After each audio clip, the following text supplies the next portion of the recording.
السلام علیکم۔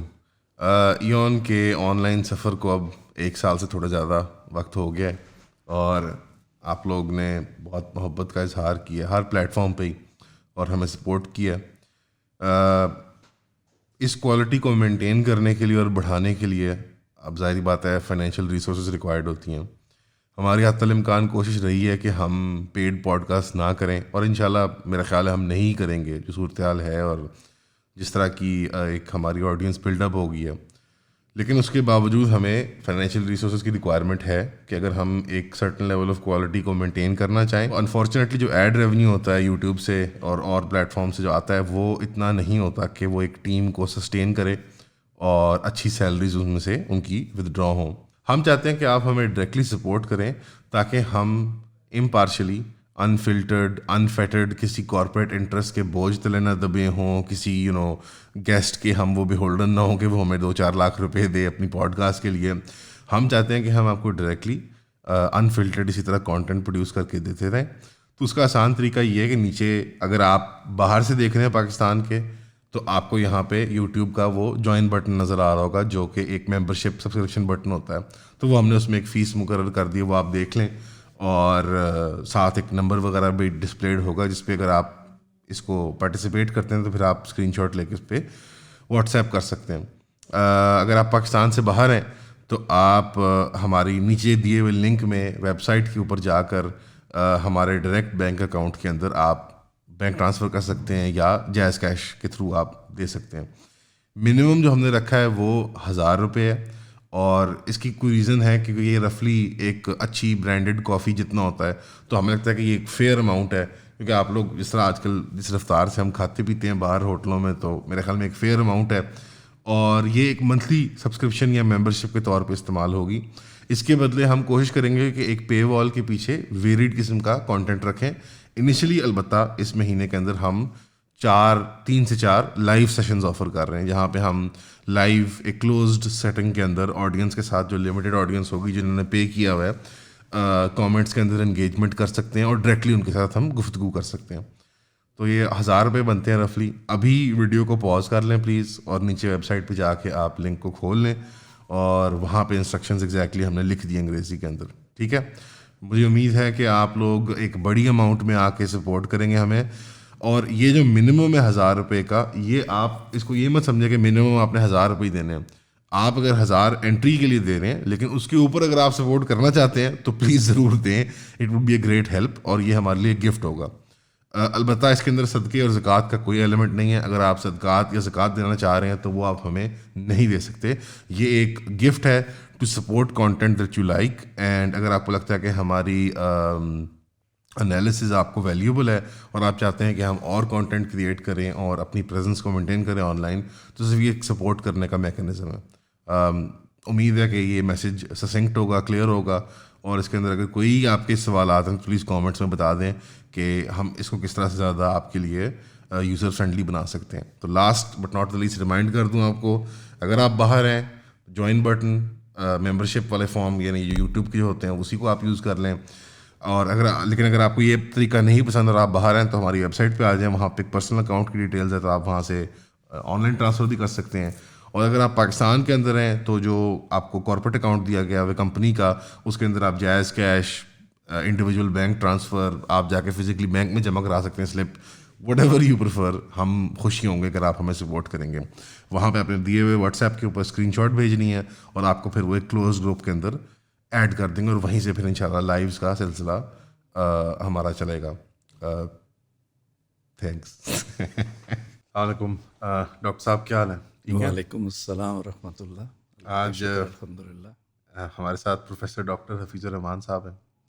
آپ آئی سرجن ہیں، جی، اور ماشاء اللہ آپ ڈین ہیں پشاور میڈیکل کالج کے، لیکن جو سب سے بڑا اعزاز آپ کا ہے وہ یہ ہے کہ آپ فیما، جو کہ ایک انٹرنیشنل ادارہ ہے مسلم سرجنز اور ڈاکٹرز کا، اس کے آپ ایگزیکٹو ممبر ہیں، جی، executive director. Executive director, sorry.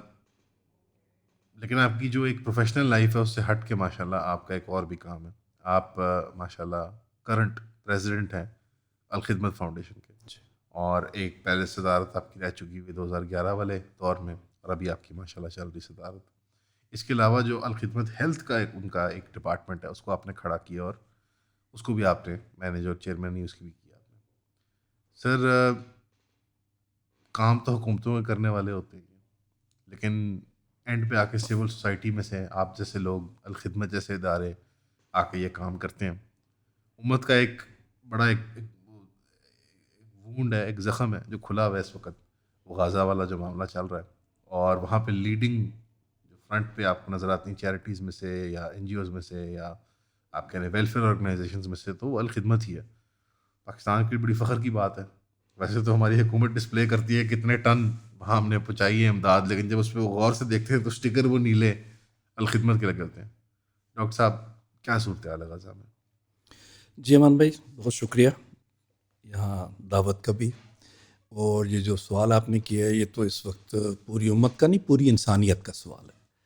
یعنی ہم اپنے آپ کو محدود نہ کریں, جو کچھ ہو رہا ہے وہاں پہ وہ تو پوری انسانیت پر داغ ہے, دھبا ہے کہ وہاں پہ جو کچھ ہو رہا ہے. وہاں پر جو صورتحال ہے, آج 120 دن ہو گیا وہاں پہ جنگ کو شروع ہوئے, 7 اکتوبر کو شروع ہوئی تھی. اور جنگ سے پہلے والی جو سنیریو تھا اگر وہ ہمارے سامنے ہو تو ہمیں صحیح سمجھ میں آ سکتی ہے کہ وہاں پر کیا گزر رہی ہوگی. سنیریو یہ تھا کہ 6 اکتوبر 2023 یعنی جنگ سے پہلے 23 لاکھ لوگ ہیں جو کہ صرف 365 اسکوائر کلومیٹر کے اندر قید کر دیے گئے. اور وہ جو 365 کلومیٹر کا علاقہ ہے ٹوٹل, جس کے بارڈرز کو اگر آپ دیکھیں 41 کلومیٹر سمندر کے ساتھ ہے, وہ مکمل طور پر اسرائیل کے کنٹرول میں. 59 کلومیٹر ڈائریکٹلی اسرائیل کے ساتھ ہے, اور 13 کلومیٹر جو ہے وہ مصر کے ساتھ ہے, اور وہ بھی کنٹرول بائی اسرائیل. اب وہاں پر اس چھوٹے سے علاقے میں جو 23 لاکھ لوگ رہ رہے تھے وہاں پہ, ان کی زندگی کیسی تھی کہ ان کی بجلی 60% جو ہے وہ اسرائیل سے آ رہی تھی اور 40% کے جنریٹرز تھے. پانی جو ہے اس کے ڈیسیلینیشن پلانٹ سمندر سے لگے ہوئے تھے, 3 بڑے بڑے جن سے پانی ملتا تھا, اور 3 پائپ لائنز جو ہیں وہ اسرائیل سے آ رہی تھیں. اور روزانہ کی بنیاد پہ 500 ٹرک سامان رفح بارڈر سے کراس کر کے غزہ آتا تھا تاکہ ان لوگوں کی خوراک کا اور بقیہ چیزوں کا انتظام ہو, جس میں فیول بھی ہے, خوراک بھی ہے, ساری چیزیں. 500 ٹرک روزانہ کی بنیاد پہ. اب یہ 6 اکتوبر کی صورتحال ہے. 7 اکتوبر جب ہوتی ہے شروع تو امان صاحب وہاں پہ یہ ہوتا ہے کہ پانی کاٹ دیا جاتا ہے, اور جو ٹرک روزانہ آتے ہیں وہ بند کر دیے جاتے ہیں. بجلی جو کہ وہاں سے آتی ہے وہ کاٹ دی جاتی ہے. آپ سٹرینگولیٹ کر رہے ہیں ان 23 لاکھ لوگوں کو کہ ان کو پانی نہ ملے, ان کو بجلی نہ ملے, ان کو خوراک نہ ملے. اس کے بعد آپ وہاں پر بمباری شروع کرتے ہیں اوپر سے, اور وہ بمباری آج کی ڈیٹ میں آپ کو اندازہ ہے کہ 75,000 ٹنز ایکسپلوزیو وہاں پہ گرایا جا چکا ہے. جی. اب اس کا نتیجہ کیا نکلا کہ اس 7 اکتوبر کے بعد سے جو گھر تباہ ہونا شروع ہوئے, اس وقت 3,60,000 گھر تباہ ہو چکے ہیں, جس میں 75,000 جو ہیں وہ گراؤنڈ ہو چکے ہیں. اور لوگوں کا کیا ہوا کہ یہ میں آپ کو 31 جنوری 2024 کی فگر دے رہا ہوں, اور خود وہاں کی غزہ کی ہیلتھ جو ہے آرگنائزیشن ہے اس کی فگر دے رہا ہوں. Health ministry. جی. 26,900 لوگ شہید ہوئے, جن میں سے 11,000 جو ہیں وہ بچے ہیں, 7,500 خواتین ہیں, یعنی 75% جو ہیں وہ بچے اور خواتین ہیں. جبکہ 7,000 اس وقت ریبل میں ہیں, ملبے کے نیچے ہیں, ان میں سے 5,000 بچے ہیں, اور 66,000 لوگ زخمی ہیں, جن میں سے 11,000 وہ زخمی ہیں جنہیں فوری طور پہ کسی ٹرشری اسپتال میں پہنچایا جانا ضروری ہے, ورنہ وہ مر جائیں گے. اس دوران ان 120 دنوں کے اندر وہاں پہ 20,000 بچے پیدا بھی ہوئے ہیں. اب 20,000 نو مولود بچے ہیں اور 20,000 مائیں ہیں جنہوں نے ان کو پیدا کیا. ان کو خوراک نہیں ہے, ان کی کوئی اور دوائیاں نہیں ہیں, فیسلٹیز نہیں ہیں, تو وہ بھی سارے ایٹ رسک ہیں. اس کے علاوہ 1.5 لاکھ کے قریب وہ لوگ ہیں جو کرونیکلی ایل ہیں, ڈائبٹیز ہے, ان کی ہائپرٹینشن ہے, کینسر ہے, ہیپاٹائٹس ہے, اور بیماریاں ہیں, کرونک رینل فیلیئرز کے پیشنٹس ہیں بے شمار جن کو ڈائلیسس کی ضرورت ہے. یہ 1.5 لاکھ کے قریب ہے. ان کی تمام سپلائز ختم ہو چکی ہیں, بند ہو چکی ہیں. اب 23 لاکھ میں سے جو 20 لاکھ ہیں وہ گھروں سے اس وقت باہر ہیں. وہ رفح میں اور خان یونس میں ان جگہوں پہ بعض ٹینٹوں میں رہ رہے ہیں, بعض بغیر ٹینٹوں کے رہ رہے ہیں. کیونکہ اسکولوں میں جو رہنا شروع کیا تھا تو اسکولوں پہ بمبارڈمنٹ شروع ہو گئی. 395 اسکول تباہ کر دیے گئے. مساجد میں رہنا شروع کیا تو 96 مساجد ختم کر دی گئی, بالکل ٹوٹلی گراؤنڈ کر دی گئی. چرچز 3 تھے, ان کو تباہ کر دیا گیا. تو ان کے رہنے کی کوئی جگہ نہیں ہے, پینے کو پانی ختم ہو چکا ہے, اور ان کی الیکٹریسٹی نہیں ہے. جو جنریٹرز کے لیے فیول تھا وہ ختم ہو چکا ہے, اور جو خوراک آتی تھی اس کو پہلے بالکل بند کیا گیا, اور بعد میں جب اس کو الاؤ بھی کیا گیا تو 500 کے بجائے 100 ٹرک روزانہ کی بنیاد پہ اندر جا رہے ہیں. یہ وہ صورتحال ہے. میں نے اپنی زندگی میں کئی جگہ پہ کام کیا ریلیف میں, افغانستان ہو, عراق ہو, کوسوو ہو, بوسنیا, ہم نے کئی جگہ پہ پہلے بھی کام کیا ہوا. لیکن میرے خیال میں یہ ہارڈسٹ پلیس تھی, ٹفسٹ, اتنے زیادہ چیلنجز کہ وہاں پہ کیسے کام کا آغاز کیا جائے. تو ہم نے الحمدللہ الخدمت فاؤنڈیشن نے 7 تاریخ کی شام ہی میں اپنی لیڈرشپ کی میٹنگ کی اور طے کیا کہ ہم کل سے ہی کام کا آغاز کرتے ہیں. کیسے کریں گے, یہ ایک بہت بڑا چیلنج تھا. اتفاق یہ تھا کہ 2019 سے ہم 5 مختلف NGOز جو کہ ٹرکی کی تھیں, IHH, حیرات فاؤنڈیشن, جینسو, اوسم تھی اور غازی دستک تھی, ان کے ساتھ پہلے ہی ہم کام کر رہے تھے غزہ کے اندر. ان کے اپنے آفیسز وہاں پہ موجود تھے غزہ کے اندر. اب شروع میں ظاہر ہے کہ وہاں پہ سٹورز تھے, سامان موجود تھا, لیکن لوگ جو بیچارے زخمی ہو رہے تھے ان کے پاس خریدنے کی استطاعت نہیں تھی. تو وہیں پہ لوکلی ہماری ان NGOز نے ہمارے جیکٹس پہنے, چونکہ ہم پہلے سے موجود تھے. 2019 سے وہاں پہ کام ہو رہا تھا. کام کا آغاز کیا. $3 لاکھ ہم نے فوری طور پہ اس وقت ٹرانسفر کیے کہ اس سے وہ کام کا آغاز ہو. تو پہلے تو NGOز کے ذریعے ہم یہ سارا کام کرتے رہے, اور وہ اب بھی جاری ہے. اس میں امان صاحب اب تک ہم صرف ان NGOز کے ذریعے جو کہ غزہ کے اندر ہم نے کام کیا ہے وہ 50 کروڑ روپے سے زائد کا کام ہے جو اب ہم کر چکے ہیں.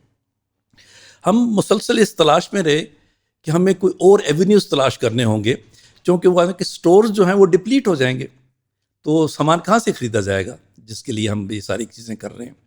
تو پھر ایک تو ایونیو یہ تلاش کیا کہ گورنمنٹ آف پاکستان کے ساتھ ہم نے بات کی, NDMA کے ساتھ, PAF کے ساتھ کی. اس کے نتیجے میں یہ ہوا کہ اب تک 4 طیارے یہاں سے جا چکے ہیں جن میں ہمارا سامان گیا ہے. NDMA کی NOC کے ساتھ ان کے طیاروں میں گیا, اور وہاں پہ العریش پہ خود ہمارے پاکستان کے جو ایمبیسڈر ہیں وہاں پہ کائرو کے اندر, ساجد صاحب, انہوں نے اس کو ساجد بلال صاحب انہوں نے ریسیو کیا, اور ایجپشن ریڈ کرسنٹ نے ان کو پرائرٹی پہ رکھ کے کیو سے ہٹاتے ہوئے اندر بھجوایا. تو یہ بہت بڑا ہمیں عجز ملا کہ 4 طیاروں کا سامان ہمارا کوئکلی وہاں پہنچا بھی, اور ہمارے لوگ بھی وہاں موجود تھے, اور وہ ریسیو کر کے وہاں آگے بھیج دیا گیا.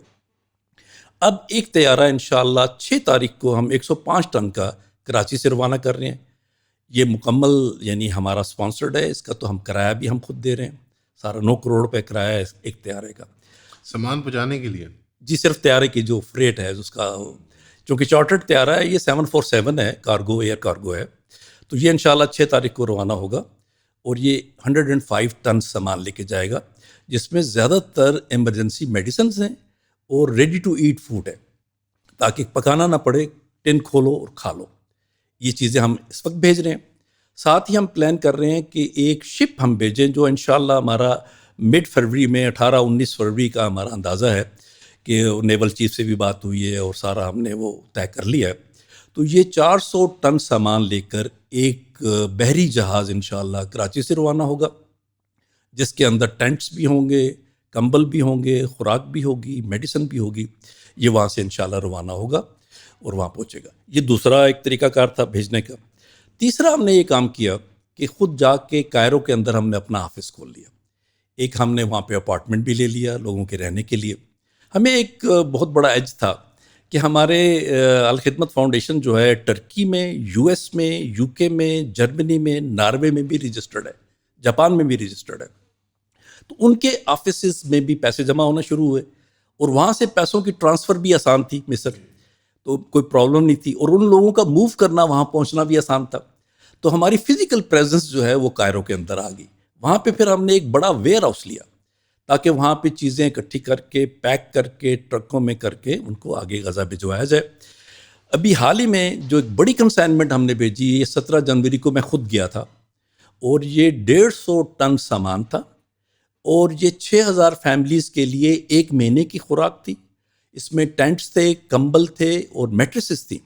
یہ 10 بڑے ٹریلرز میں ہم نے لاد کے، اور ایجپشن ریڈ کریسنٹ اور خود وہاں کی جو پیلسٹینین ریڈ کریسنٹ ہے جو غزہ کے اندر ہے، ان کی کولیبریشن کے ساتھ یہ سامان میں خود وہاں سے ڈسپیچ کر کے آیا. اسماعیلیہ کے قریب تک ہمیں جانے دیتے تھے، اس کے آگے ہمیں نہیں جانے دیتے تھے. یعنی ایجپشن گورنمنٹ کی حد بندی ہے جس کے بیونڈ آپ نہیں کام کر سکتے. جی جی کیونکہ جو رفح بارڈر ہے وہ پرائمرلی اسرائیل ہی کنٹرول کر رہا ہے. بالکل ایسے ہی، اور ایجپٹ کی گورنمنٹ اسی کی ایکسٹینشن ہے. بالکل.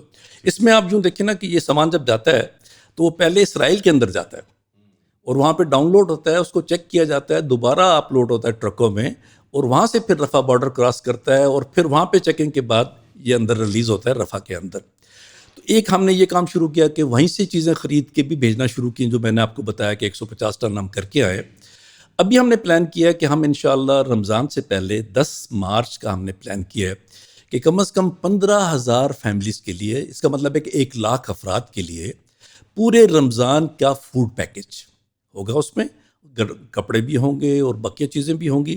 یہ انشاءاللہ کوئی تقریباً 300 ٹن سامان بنے گا، جو اندازہ ہے ہمارا کہ 30 ٹرک ہوں گے، جو ہم 10 مارچ کو وہاں سے میں خود جاؤں گا انشاءاللہ، میں نے اس کی بکنگ کی ہوئی ہے، اور وہاں سے ہم آگے بھیجیں گے یہ غزہ کی طرف، تاکہ رمضان میں کم از کم ان 23 لاکھ میں سے 1,00,000 افراد تک اچھی کھانے کی چیزیں اندر پہنچیں. یہ دوسرا ہمارا روٹ تھا. اس کے علاوہ بہت سارے اور ہم پلاننگ آگے ہم نے اس معاملے میں کر رکھی ہے. پانی کا جیسے میں نے آپ سے کہا کہ وہ جو ان کے ڈیسیلینیشن پلانٹس تھے، فلٹریشن پلانٹس تھے، سارے ہٹ ہو گئے. اب وہ دوبارہ بنانے ہوں گے. جیسی جنگ بندی ہو تو ہم نے 30 فلٹریشن پلانٹ کا آرڈر دے رکھا ہے ملیشیا کے اندر. جیسی جنگ بندی ہوگی تو انشاءاللہ ان پہ کام شروع ہو جائے گا، اور وہ 30 فلٹریشن پلانٹ غزہ میں ہم انسٹال کریں گے. آپ کو ایک اور بات بتاؤں کہ ہم اصل میں تلاش میں رہتے اور رہے ہیں، کوئی رستہ ہمیں ملے جس سے ہم ان کی خدمت کر سکیں. یہاں پہ ایمبیسڈر صاحب نے مجھے بلایا، جو فلسطین کے ایمبیسڈر ہیں، وہ ظاہر ہے ویسٹ بینک کے اس کو ریپرزینٹ کرتے ہیں، لیکن اس وقت سمپیتھیز برابر ہو گئی ہیں ایک جیسے، چونکہ مار ادھر بھی پڑ رہی ہے ادھر بھی پڑ رہی ہے. انہوں نے بلایا اور انہوں نے کہا جی ہمارے پاکستان یا فلسطینی اسٹوڈنٹس ہیں، پاکستان کے اندر پڑھتے ہیں، اب ان کی جو ٹرانزیکشنز آتی ہیں باہر سے، ریمیٹنسز آتی ہیں، وہ نہیں آ سکتی. ان کی فیملیز بیچاری اس وقت ہرٹ ہیں، مشکل میں ہیں، ان کی کچھ مدد کیجیے. تو وہ ان کے ساتھ مل کے ہم نے تقریباً 100 فلسطینی اسٹوڈنٹس جو کہ پاکستان میں پڑھ رہے ہیں ان کو انلسٹ کیا ہے، ان سے ہم ملے ہیں، اور ان کو ہم نے پوری طرح سپانسر کر دیا ہے کہ وہ جب تک یہاں پہ پاکستان میں رہیں گے اور جب تک یہ مشکلات ہوں گی، ان کو الخدمت ان کی فیسیں بھی پے کرے گی، ان کے رہنے کے کھانے کے اخراجات بھی دے گے، اور پہلی انسٹالمنٹ دے چکے ہیں. اب ان کے اکاؤنٹس باقاعدہ لے کے ہم ان کو ٹرانسفر کریں گے منی، تاکہ وہ لوگ یہاں آرام سے رہ سکیں. اس کے علاوہ یہ ہے کہ جب یہ ریہیبلیٹیشن کا مسئلہ شروع ہوگا تو بہت سارے کام ہمیں کرنے چاہیے، اس وقت کرنے ہوں گے. تو میں خود ٹرکی گیا، اور وہاں کی جو 2 بڑی NGOs ہیں، IHH ہے، ہیرات فاؤنڈیشن ہے، جو کہ پہلے بھی غزہ میں کام کر رہے ہیں، اور خاص طور پہ جو آرفنز ہیں ان کے لیے وہ اسپانسرشپس ان کے پاس ہے. تو ان کے ساتھ میں پلیج کر کے آیا ہوں کہ جیسے ہی حالات ٹھیک ہوں گے تو Alkhidmat foundation any number of orphans انشاءاللہ ہم ان کو اسپانسر کریں گے ان کے تھرو، اور خود مل کے.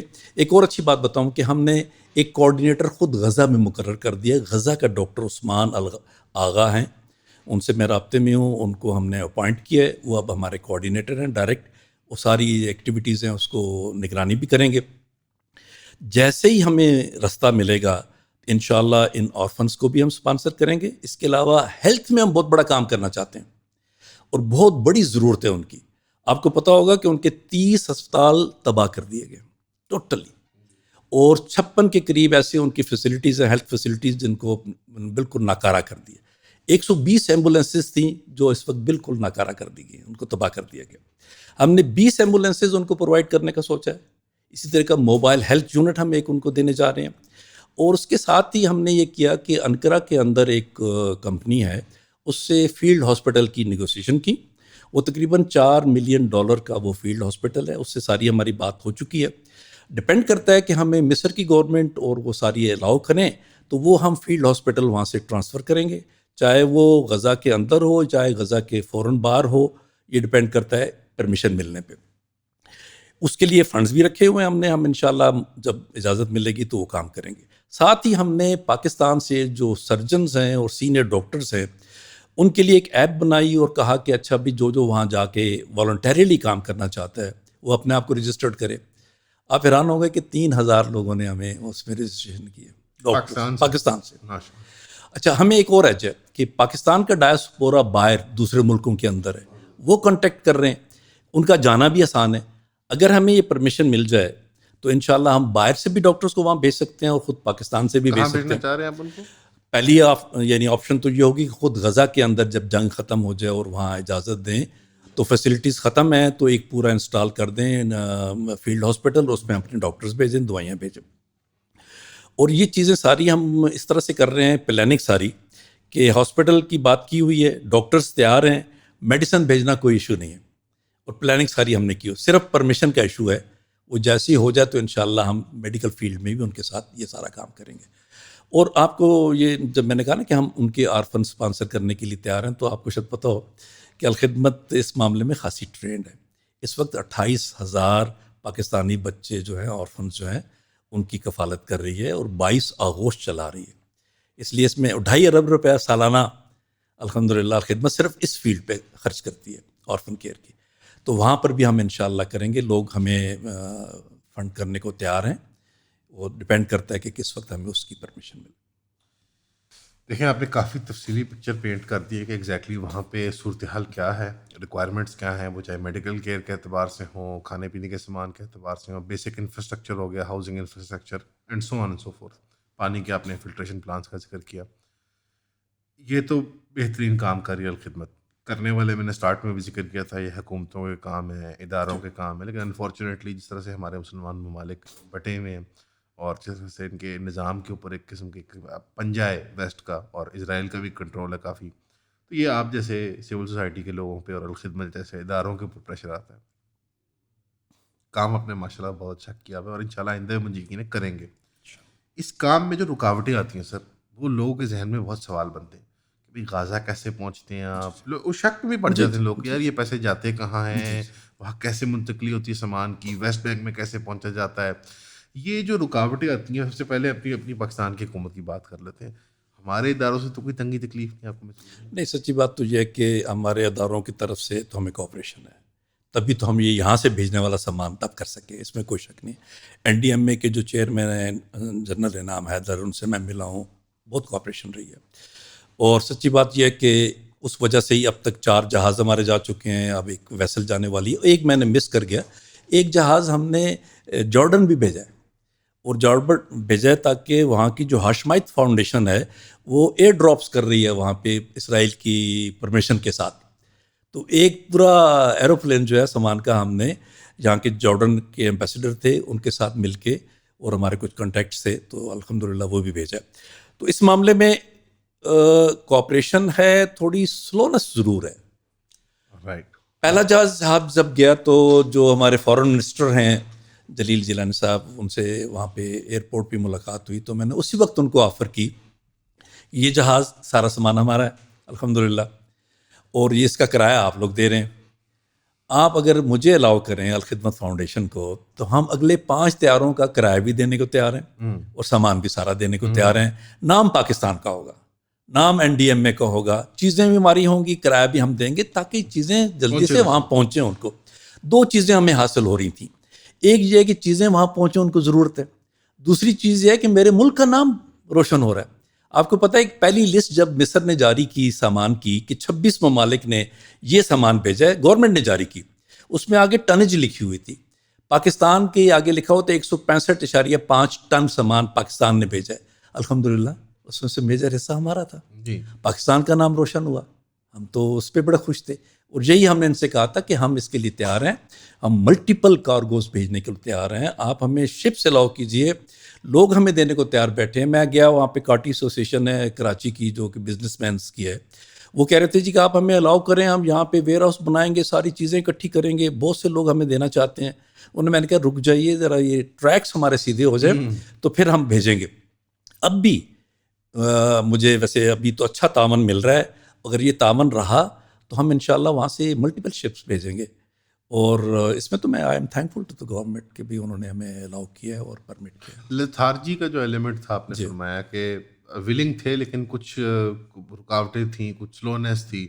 آپ کو کیا لگتا ہے کہ اس لیتھارجی کی سورس کیا کہ بس ایک وہ تصور میں نہیں ہے، کمپٹنس میں نہیں ہے، یہ چیز سمجھ نہیں آتی کہ کیسے کرنی ہے یا کیوں کرنی ہے، یہ سیاسی پریشر ہے؟ اس کو میں اگر انٹرنیشنل پریشر کہہ دوں تو شاید چیز زیادہ سمجھ میں آ جائے گی. جی مناسب ہوگا. ہاں، کیونکہ ہمارے جتنے بھی یہ لوگ تھے یہ سارے بہت مخلص تھے، سارے کرنا چاہتے تھے، لیکن ان کو فکر ہوتی تھی کہ کتنا کریں کہ جو سانپ بھی مر جائے اور لاٹھی بھی نہ ٹوٹے. تو میں اس کو پازیٹیو لیتا ہوں. ٹھیک ہے، میں نہیں کہتا کہ وہ سیاسی مجبوریاں کیا ہیں ہمارے ملک کی اور ہماری فارن پالیسی کے اعتبار سے. وہ یو اے ای اور سعودی عربیہ کے ساتھ ان ٹینڈم چلتی ہے، اور وہ صاحب بہادر جو ہیں گلف والے تو ساروں نے تسلیم کر لیا اسرائیل کو. تو اس کی ہم ڈیبیٹ میں نہیں جاتے ابھی، بالکل آپ نے صحیح فرمایا. لیکن انڈیویجول لیول پہ آپ کو نظر آتا ہے کہ جو افسران ہیں، اعلیٰ افسران ہیں، عہدیداران ہیں، ان کے دل جی بالکل، میں پوری کھلے دل سے کہتا ہوں یہ ایز اے کولیکٹیو نظام مسئلہ بنتا ہے زیادہ. انفرادی طور پہ ساروں کے دل. ہاں جی، اور سچی بات یہ ہے کہ انہوں نے کیا تو ہم یہ کام کر سکتے ہیں. تو مجھے ایڈمٹ کرنا چاہیے کہ مجھے تو سپورٹ ملی ہے. پہلی تو یہ رکاوٹ پاکستان کی حکومت والی ہم نے سمجھ لی کہ ایک لیتھارجی ہے، لیکن مور لیس کیونکہ دل وہاں لگے ہوئے ہیں، سب کا دھیان وہاں ہے، ایک امت کا وہ جو ایک تصور ہے وہ بڑا اسٹرانگ ہے ہمارے یہاں پاکستان کے اندر الحمدللہ. تو ایونچولی آپ کے وہ فیور میں کر گئے. اگلی جو دو بڑی رکاوٹیں ہیں وہ مصر کی اور جارڈن کی حکومت، جن کے بنسبت ٹرکی کی حکومت کافی کوآپریٹو ہے تو ان کا ہم نہیں ذکر کرتے. لیکن جارڈن اور مصر کی حکومتوں سے کیا پرابلم ہے؟ اچھا جی، میں اس میں ایک پہلے عرض کر دوں اس سوال کی طرف جانے سے پہلے کہ میرا ایکسپیرینس یہ ہے کہ ہم نے یہاں پہ جو وہاں پاکستان کے جو ایمبیسڈر ہیں مصر میں، ان کا کوآپریشن بھی ایکسٹراڈنری رہا ہمارے ساتھ. میں ابھی گیا ہوں، خود ملا ہوں ان سے. وہ ہمارا پلین لینے کے لیے چلے جاتے ہیں، اپنی ساری چیزوں میں کرتے ہیں اور ہمیں بھی خوش آمدید کہتے ہیں، اور ظاہر ہے کہ اس کاز کے لیے. اب بات آتے ہیں اس کی طرف کہ جارڈن کیا کرے اور مصر کیا کرے. تو وہ تو ان سے ہم وہی ایکسپیکٹ کرتے ہیں جو کچھ وہ کر رہے ہیں، جو کہ اسرائیل سے آپ ایکسپیکٹ کرتے ہیں. اس میں ہم نے اپنا جسے کہتے ہیں لو پروفائل میں رہ کے سارا کام کیا ہے تاکہ اوفینڈ نہ کریں ہم انہیں، اور ان کے جو رولز اور ریگولیشنز ہیں ان کو فالو کریں تاکہ آسانی سے. اب دیکھیں ایمبیسڈر سے ہم نے بات کی کہ ہمیں ویزاز دیجیے، تو وہ ویزاز ابھی تک انہوں نے انکار نہیں کیا، لیکن وہ اس کام کے لیے باقاعدہ ویزا نہیں دیے. لیکن چونکہ ٹورسٹ ویزا آپ لے سکتے ہیں، میں گیا ہوں اس لیے کہ میرا ملٹیپل انٹری ویزا اس کا یو کے کا لگا ہوا ہے، اس لیے الاؤڈ ہے، میں آرام سے گیا ہوں، کوئی مسئلہ نہیں ہے. لیکن ادھر اپلائی کریں تو اس میں ڈیلیز آتے ہیں، اس کی وجوہات ہیں، ان کے اپنے سسٹمز ہیں، تو ہمیں کوئی گلا نہیں ہے. بحیثیت ہے کہ ایک چیریٹی آرگنائزیشن آپ کا کام ہوتا ہے کہ انڈر دا ریڈار فلائی کر کے بالکل کسی کے فینڈ نہیں کرنا کسی کو، کسی کے فیدرز رفل نہ ہوئے، کسی کو پریشانی نہ ہوئے، بس آپ اپنا مقصد پہ نظر رخنی ہے. اس وقت تو یہ بڑی خوبصورت سوچ ہے. اور واقعی میں میرے خیال میں جس طرح کا جو ماحول بنا ہوا ہے، خاص طور پہ مصر کا اور جارڈن کا جو رول رہا ہے اس کے اندر، آپ نے بڑی وہ ایک دل دہلا دینے والی بات ہے. آپ نے کہا جی کہ جارڈن نے، ہم نے ایک جہاز پہنچایا اور جو ہاشمائٹ فاؤنڈیشن ہے جارڈن کی گورنمنٹ کی، وہ ایئر ڈراپس کر رہی ہے اسرائیل کی اجازت سے. اس کے بغیر ہو تو وہ یہ جو کیویاٹ ہے نا جو آپ ہر بات پہ کہتے ہیں اسرائیل کی اجازت سے، یہ بے بس کر دیتے ہیں یہ 2 بلین مسلمانوں کو کہ کیا. خیر یہ سیاسی طرف ڈائریکشن نکل جائے گی گفتگو کی. آخر کار اسرائیل کی حکومت، ان کی طرف سے بھی کوئی ڈائریکٹ حملہ، یا جیسا آپ نے دیکھا فلوٹیلا گیا ایک زمانے میں ٹرکی کا، تو حالانکہ پیس ٹائم تھا وہاں پہ، نہ کوئی ملٹری ایکشن نہیں چل رہا تھا غزہ کے اندر، لیکن انہوں نے حملہ کر دیا. ہمارے طلعت حسین صاحب جرنلسٹ ہیں پاکستان کے، وہ بھی اس کے اوپر تھے اور بڑا وہ ایک انٹرنیشنل انسیڈنٹ بن گیا تھا. کیا اس طرح کے کوئی پریشر یا تھریٹ آپ لوگ کو خبریں مل رہی ہوتی ہیں کہ یار اسرائیل کی طرف سے یہ آ رہا ہے پریشر، یا آپ کو ریڈار میں انہوں نے لیا ہو خدا نخواستہ؟ ہم نے اپنے آپ کو ریڈار سے بچا کے رکھنے کی کوشش کی ہے فرینکلی اسپیکنگ، اور we are thankful to the government of Pakistan کہ ہم اب کام پہ نظر رکھی، مقصد پہ نظر رکھی کہ چیزیں وہاں پہنچیں. ہمارا نام بہت زیادہ نہ بھی آئے تو خیر ہے، اور کیا پتہ اسی میں خیر ہو کہ ہمارا نام زیادہ نہ آئے. لیکن نا وہ ایک بات لوگ بھول جاتے ہیں کہ انفرادی سطح پہ جو لوگ منسلک ہو گئے ہیں ادارے کے ساتھ، الخدمت کے ساتھ، کل کو ویزاز لگوانا، باہر کوئی کاروبار کنڈکٹ کرنا، اسٹوڈنٹ ویزا، کوئی پڑھائی کا معاملہ، تو یہ چیزیں نظروں میں آ جاتی ساری. تو ایک بہت بڑا، آپ صرف ہر چیز جان کا نہیں وہ ہوتا, یہ جی جی ایک لائف کی بازی بھی ہوتی ہے جی جی کہ بھئی آپ کا ویزا کہیں نہیں لگے گا, آپ کو جانے کہیں نہیں دیں گے, آپ آئیڈینٹیفائی ہو جائیں گے, تو بڑی کی قربانی آپ لوگ دے رہے ہیں. جو سامان جاتا ہے سر یہ غزہ کے اندر, اس کے ساتھ کوئی پیغامات بھی بھیجتے ہیں, کوئی میسیجز فار غزہ اندر, کوئی ڈونیشنز کے ساتھ, کوئی لوگوں کو ان کو موٹیویٹ کرنے کے لیے, ان کے دل بہلانے کے لیے, کوئی اس طرح کے بھی, کوئی ان کی ذہنی نہیں. حالت کے لیے بھی کوئی؟ ابھی تو دیکھیں ایک محبت کا پیغام ہی صرف پہنچے کہ لکھا ہو کہ گفٹ فرام پاکستان, جی تو وہ بھی ان کے لیے کافی بڑا پیغام ہے. بے شک. پڑھنے کی کس کو فرصت ہے وہاں پہ اس وقت, جن کو سارے دن میں پوری محنت کر کے ایک وقت کی کوئی تھوڑی سی بریڈ ملتی ہو, کوئی کھانے کو چیز ملتی ہو, اور بچوں کے لیے پریشان ہو کہ ان کو تو دوائی بھی نہیں ملی, ان کا زخم بھی رس رہے ہیں, کوئی علاج نہیں ہو سکتا, جہاں پہ 1000 ایمپوٹیشنز بغیر انستھیزیا کے ہوئی ہوں, 1000 ایمپوٹیشنز بغیر انستھیزیا کے, جی, یا بازو کاٹے گئے ہوں بغیر انستھیزیا کے. لوکل اور جنرل کوئی بھی نہیں. امان بھائی واقعہ یہ بھی ہوا ہے کہ ایک سرجن نے اپنے بچے کی ایمپوٹیشن اس طرح سے کی ہے, اور پھر دین ہی ڈائیڈ ہمسیلف, نہیں برداشت نہیں کر سکا. میں ابھی مصر جب گیا ہوں تو میں مریضوں کو بھی مل کر آیا ہوں جو ان کی منتقلی ہوگی, جن کی منتقلی 14 مریضوں سے ملا ہوں, سمجھ لیں کہ 14 فیملیز سے ملا ہوں, جن میں سے 10 بچے تھے, 3 بڑے تھے, صرف 10 بچے یا بچیاں, ان سے میں ملا ہوں. ان کا جو مورائل تھا وہ مجھے شرمندہ کرنے کے لیے کافی ہے کہ ہم یہاں پہ ان کی مدد کرنے کے لیے ڈرتے ہوں, خوف آتا ہو, شرماتے. اور وہ چھوٹے چھوٹے بچے جو ہیں ان کے منہ سے الحمدللہ کے علاوہ کچھ نہ نکلتا ہو. ایک بچی مجھے یاد ہے 10 سال کی, اور اس کا بازو, ایک سفید بچی تھی, ایک بازو پورا سیاہ ہوا تھا, جلا ہوا تھا, تو میری نگاہ اس پہ سی تھی. اس دوران باتیں کرتے ہوئے اس کا کمبل ہٹا تو دوسرے بازو میں راڈز لگے ہوئے تھے سارے, یعنی وہ ٹوٹی ہوئی تھی. ان حالات میں اسے کہہ رہا ہوں کہ کیف الحال, تو کہتی ہے الحمدللہ امو, اور کوئی اچھا چاچا جی بھی کہہ رہی ہے. جی جی جی. ساتھ اس کا بھائی تھا, انس نام تھا اس کا, 6 سال کا. تو اس سے میں نے پوچھا کہ الحمدللہ. ہم نے ان کو پیسے بھی دیے, سب کچھ کیا, سپورٹ کی. اس کے بعد ویسے میرے جی میں آیا کہ ان بچوں سے پوچھتا ہوں کہ ان کی کوئی خواہش ہے تو پوری کریں. ایسی معصوم خواہشیں اب بھی ان کے منہ سے نکل رہی تھیں. ایک کہتی ہے باربی ڈال لا دیں مجھے, ایک کہتی ہے کہ وہ ریموٹ کنٹرول کی مجھے گاڑی لے دے, لڑکا جو 6 سال کا تھا. تو ہم نے کہا دیں گے آپ کو. اگلے دن ہم نے وہ بھجوائی ہیں ان کو, ساری چیزیں بھجوائی ہیں. یہ تو کل 14 تھے نا. تو میں نے آپ کو بتایا کہ 11,000 تو وہ ہیں جن کو فوری طور پہ کسی ٹرشی اسپتال میں پہنچنے کی ضرورت ہے, اور وہ بیچارے وہیں پہ سڑ رہے ہیں. کوئی ان کو لانے والا نہیں ہے, اجازت نہیں ہے اس کی. ان فیملیز سے بھی, 14 فیملیز سے بھی ہمیں ملا, لیکن کوئی گلا شکوہ ان کی طرف سے نہیں تھا.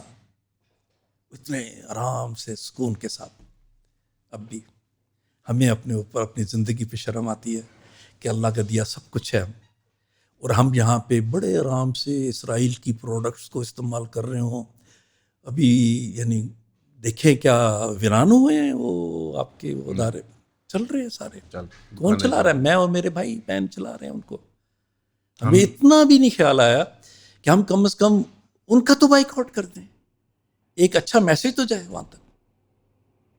ابھی مجھے کراچی سے کال آئی, جو ہمارے لوگ اکٹھا کر رہے تھے میڈیسن اور ساری چیزیں, تو کل مجھے آئی کال کہ بھئی فلاں آئٹم جو ہے فلاں کمپنی کا, اس کی اتنی قیمت ہے, لیکن ایک اور کمپنی, اس کا نام میں نہیں لیتا چونکہ میں کسی کے اگینسٹ یا اس کی فیور میں دینا چاہتا, جی, کہ اس کمپنی کا, لیکن یہ وہ ہے جو کہ اسرائیل فنڈڈ ہے. تو وہ ہمیں آدھی سے بھی کم پرائس دے رہے ہیں, اور ساتھ کہہ رہے ہیں کہ ہم آپ کو CSR میں سے بہت بڑی ڈونیشن بھی دیں گے. تو میں نے کہا بھائی مت لینا, ایک چیز بھی نہ اٹھانا ان کی, ہم اپنی لیں گے, زیادہ پیسے دے کے لیں گے. آپ تو نہیں نام لیتے, میں نام لے لیتا ہوں. میرا تو نہیں, آپ ادارہ رن کر رہے ہیں. یہ میکڈونلڈز والوں پہ جب آئے تھے نا عطاب, انہوں نے بھی ایک ایسے کوئی ڈھیلا ڈھولا سے, انہوں نے کہا جی ہم 1 ملین نہیں 10 ملین روپیز نہیں 1 ملین روپیز ہم غزہ کے لیے ڈونیٹ کریں گے. بندہ پوچھے کہ اچھا, وہ جو مارکیٹنگ والا بچہ ہوتا ہے نا, جو یہ ڈپارٹمنٹ میں کام کر رہا تھا, اس نے بھی کہا سر ملین اچھا لگے گا. بندہ کو پوچھے 1 ملین 10 لاکھ روپے ہوتے ہیں. 10 لاکھ روپے میں تو میرا خیال الٹو کار نہیں آتی. یہ بڑے بڑے برج جو ہیں بزنس کے, یہ بلینز میں کماتے ہیں ہمارے سے, اسی ملک میں سے. تو یہ نہ ان کے منہ سے چوں نکلی نہ ان کی کنڈمنیشن نکلی, تو ہم ان کا کیوں سامان خریدیں؟ یہاں پہ تو میں کیا بات کروں, سیاسی لیڈران میں تو یہ بھی بات چلتی ہے کہ دیکھیں جی بڑا پریشر ہے, ہمیں تو 2 ریاستی حل بھی مان لینا چاہیے. تو قائد اعظم بتا کے گئے کہ اب فیض ریش ہیں, بزرگ ہیں ہمارے آپ, لیکن قائد اعظم بڑے سخت لفظ استعمال کر کے گئے کہ یہ تو حرامی یا باسٹرڈ چائلڈ ہے یورپ کا, اسرائیل. یہ اس سے زیادہ سخت لفظ استعمال کرنا, تو ہماری تو آپ کہہ لیں کہ انسیپشن سے بابا قوم نے ہماری پالیسی بنا دی. فارن پالیسی وہ جو بابا قوم بنا کے گئے ہیں, وہ تو کہہ گئے کہ یہ تو ہم تسلیم ہی نہیں کر سکتے کسی صورت میں. انہوں نے تو اسلحہ بھی پرچیز کروا کے دیا فلسطینی لوگوں کو, اور ایک اٹیک ہیلی کاپٹر بھی پرچیز کروا کے دیا مصر کو اسرائیل سے مقابلہ کرنے کے لیے. تو انہوں نے تو اپنا معاملہ بالکل کلیئر رکھا تھا کہ وہ کیا ریلیشن شپ چاہتے ہیں اسرائیل کے ساتھ, کیونکہ یہ یورپ کی وہ بچی ہوئی ایک پرانی میرا خیال کالونیوں میں سے ایک کالونی یہی بچ گئی ہے, ورنہ مڈل ایسٹ میں ان گوروں کا کیا تعلق. ہم جو ہماری براؤن چمڑی کے لوگ ہیں ان کے درمیان یہ گورے کیا کر رہے ہیں یہاں پہ. مان بھائی اس میں سچی بات ہے کہ میں میسج دینا چاہوں گا لوگوں کے لیے, گو کہ میرا یہ کام نہیں ہے, میرا کام تو ریلیف کا ہے اور سارا کچھ ہے, لیکن یہ ایسی دل کو لگتی ہے چیز کہ آج سے 35-36 سال پہلے ایک ہمارے پاکستان کے شاعر نے اس وقت کے جو حالات تھے, اس وقت تو فلسطین کے جو تھی نا, ایک وہاں کے ایک جہادی لیڈر تھا, ان کا ابو جہاد نام تھا, اس پہ احمد فراز نے ایک کچھ اشعار کے نظم. اب آپ دیکھیں کہ وہ اب بھی فٹ آتے ہیں. وہ کہتا ہے ابو جہاد میرا دل لہو لہو ہے مگر, ابو جہاد میرا دل لہو لہو ہے مگر, معاف کر تیرے دشمنوں کے ساتھ ہیں ہم, تیرا ایثار تیرا جنوں معتبر, لیکن سچ یہ ہے کہ تیرے قاتلوں کے ہاتھ ہیں ہم. جب ہم ان کو سپورٹ کرتے ہیں نا, جو یہ کہتے ہیں کہ اس کا ایک سرٹن اماؤنٹ جو ہے ہم باقاعدہ اسرائیلی گورنمنٹ کو, اسرائیلی فوج کو دیتے ہیں, تو اس میں تو ہمارا حصہ نہیں ہونا چاہیے نا. ہم اچھا پھر مزے کی بات یہ کہ اب اس سارے میں یہ چوتھا مہینہ گزر گیا, 120 ڈیز ہو گئے ہیں. اس میں جو کرب سے میں گزرا ہوں, تو جو لوگ مجھے پوچھتے ہیں کہ بھی کیا کریں, آپ کچھ نہیں کر پاتے, تو انہیں بھی میں یہ کہتا ہوں اور خود بھی کہ دیکھیں ہم نے جو آگے جا کے حساب دینا ہے وہ اپنی ذات کا دینا ہے.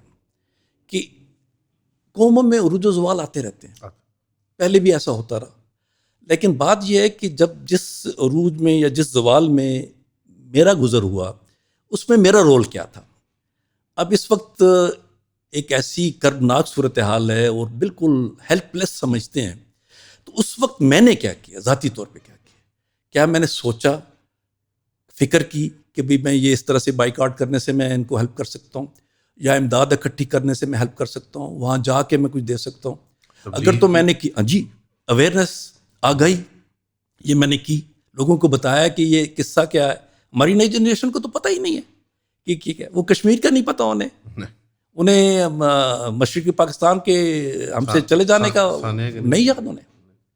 میں یہاں ایک چیز بتا دوں, میں چونکہ ٹیچر ہوں, ایک 16 دسمبر کی بات ہے 3-4 سال پہلے, تو اپنے ایک بیچ کو میں پڑھا رہا تھا, تو بچیاں تھیں 10-12, تو ویسے مجھے ایک دم خیال آیا کہ ان سے پوچھوں کہ آج 16 دسمبر ہے, بچوں بتاؤ کہ یہ کیوں, اس کی اہمیت کیا.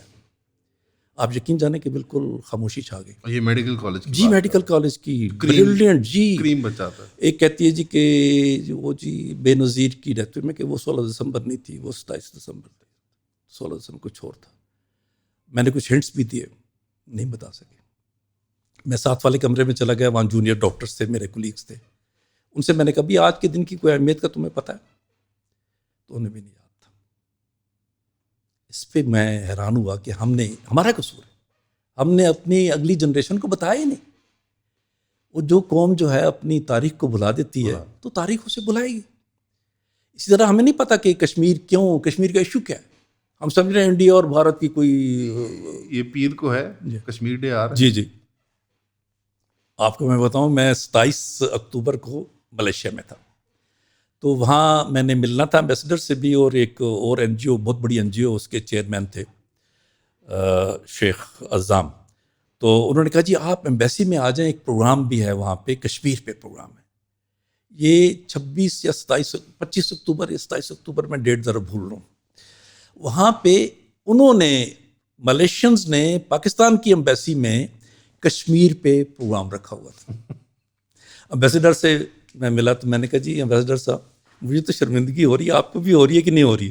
ڈاکٹر صاحب چپ کر جائیں ابھی ابھی آپ چپ کر جائیں.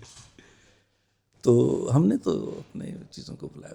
ہمیں کیا پتا فلسطین کیا ہے, ہم سمجھتے ہیں کہ بس یہ دو اس زمین کا مسئلہ ہے عرب اور اسرائیل کے نہیں درمیان. پتا جی انہیں کہ ہمارا تو ایمان ہے وہاں پہ, ہم سب چیزیں ہیں وہاں پہ ہماری. جی قبلہ اول ہے, معراج کا مقام ہے انبیاء وہاں کا, پہ. انبیاء کے مسکن ہے ساری. اور اس کے بعد جو ہسٹوریکلی سارا کچھ دیکھے جی تو اس جس کی طرح سیدنا عمر نے اس کو فتح جی کیا. اور جی پھر بالکل. جی بالکل یہ جو ایک آپ نے چلے ایک ٹاپک آ گیا, آپ نے چھیڑ دی گفتگو کہ جو ایک اٹیچمنٹ ہے ہماری ہسٹری کے ساتھ اور ایک گلوبل امت کی آئیڈینٹی کے ساتھ جو کہ ایک ڈیزائن کے تحت کی جا رہی ہے. میں نام لینا تو نہیں وعدہ کرتا, لیکن مشرف صاحب کے دور سے آپ کو نظر آتا ہے کہ اسپیشلی ایک نصاب کے اندر, تعلیم کے اندر, یہ ٹی وی مارکیٹنگ, ایڈورٹیزمنٹ, ٹیلی ویژن شوز, فلم کے ذریعے ایک باقاعدہ ایفرٹ کیا گیا ہے کہ پاکستان کو اور پاکستانی لوگوں کو ان کی جو امت لیول پہ ان کی ایک سوچ ہے, جو باقی ان کی ایک مسلمان تاریخ ہے ان کی, وہ سینٹرل ایشیا کی ہو, ساؤتھ ایشیا کی ہو, ساتھ ایران ہے, عراق ہے, ان سے بالکل منقطع کرنے کی کوشش کی گئی اور وہاں پینگیں بڑھانے کی کوشش کی جہاں پہ آج ہندوتوا کا جن کھڑا ہوا ہے انڈیا کے اندر.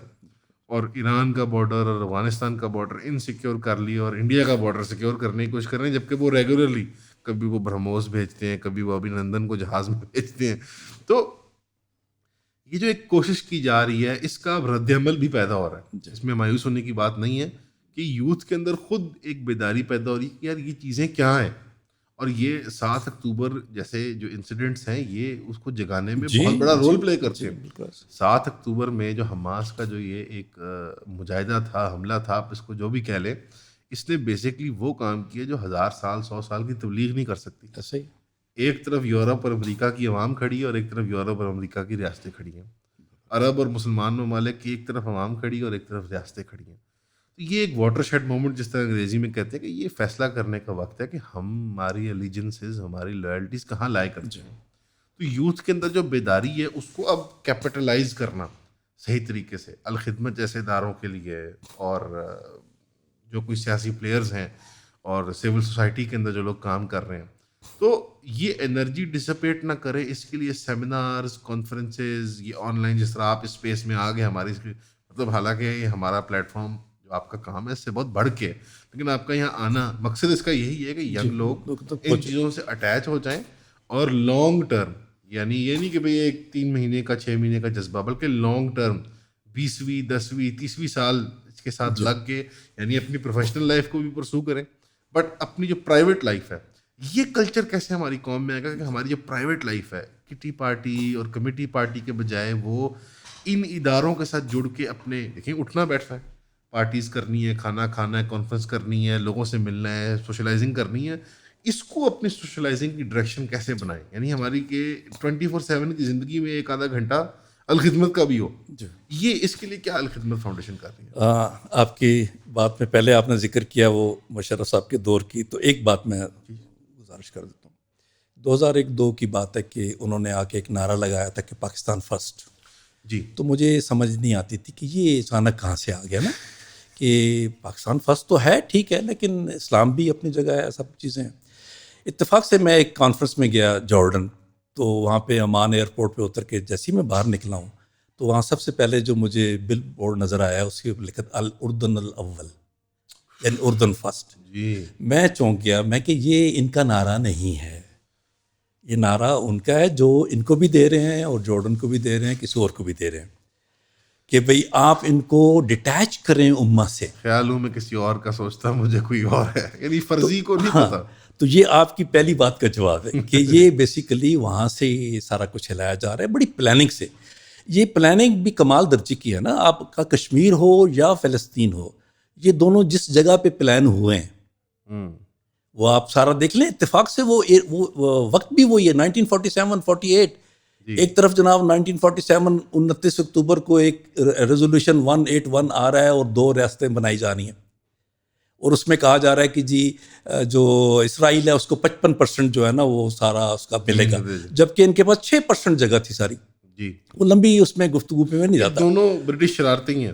ہاں ایک وقت کی وہ ساری چیز. اب آتے ہیں اصل چیز کی طرف جو ہمارا ہونا چاہیے, کہ یوتھ میں ایک آگاہی جو اس وقت یہ اس جنگ کی وجہ سے آئی ہے پوری دنیا کے اندر.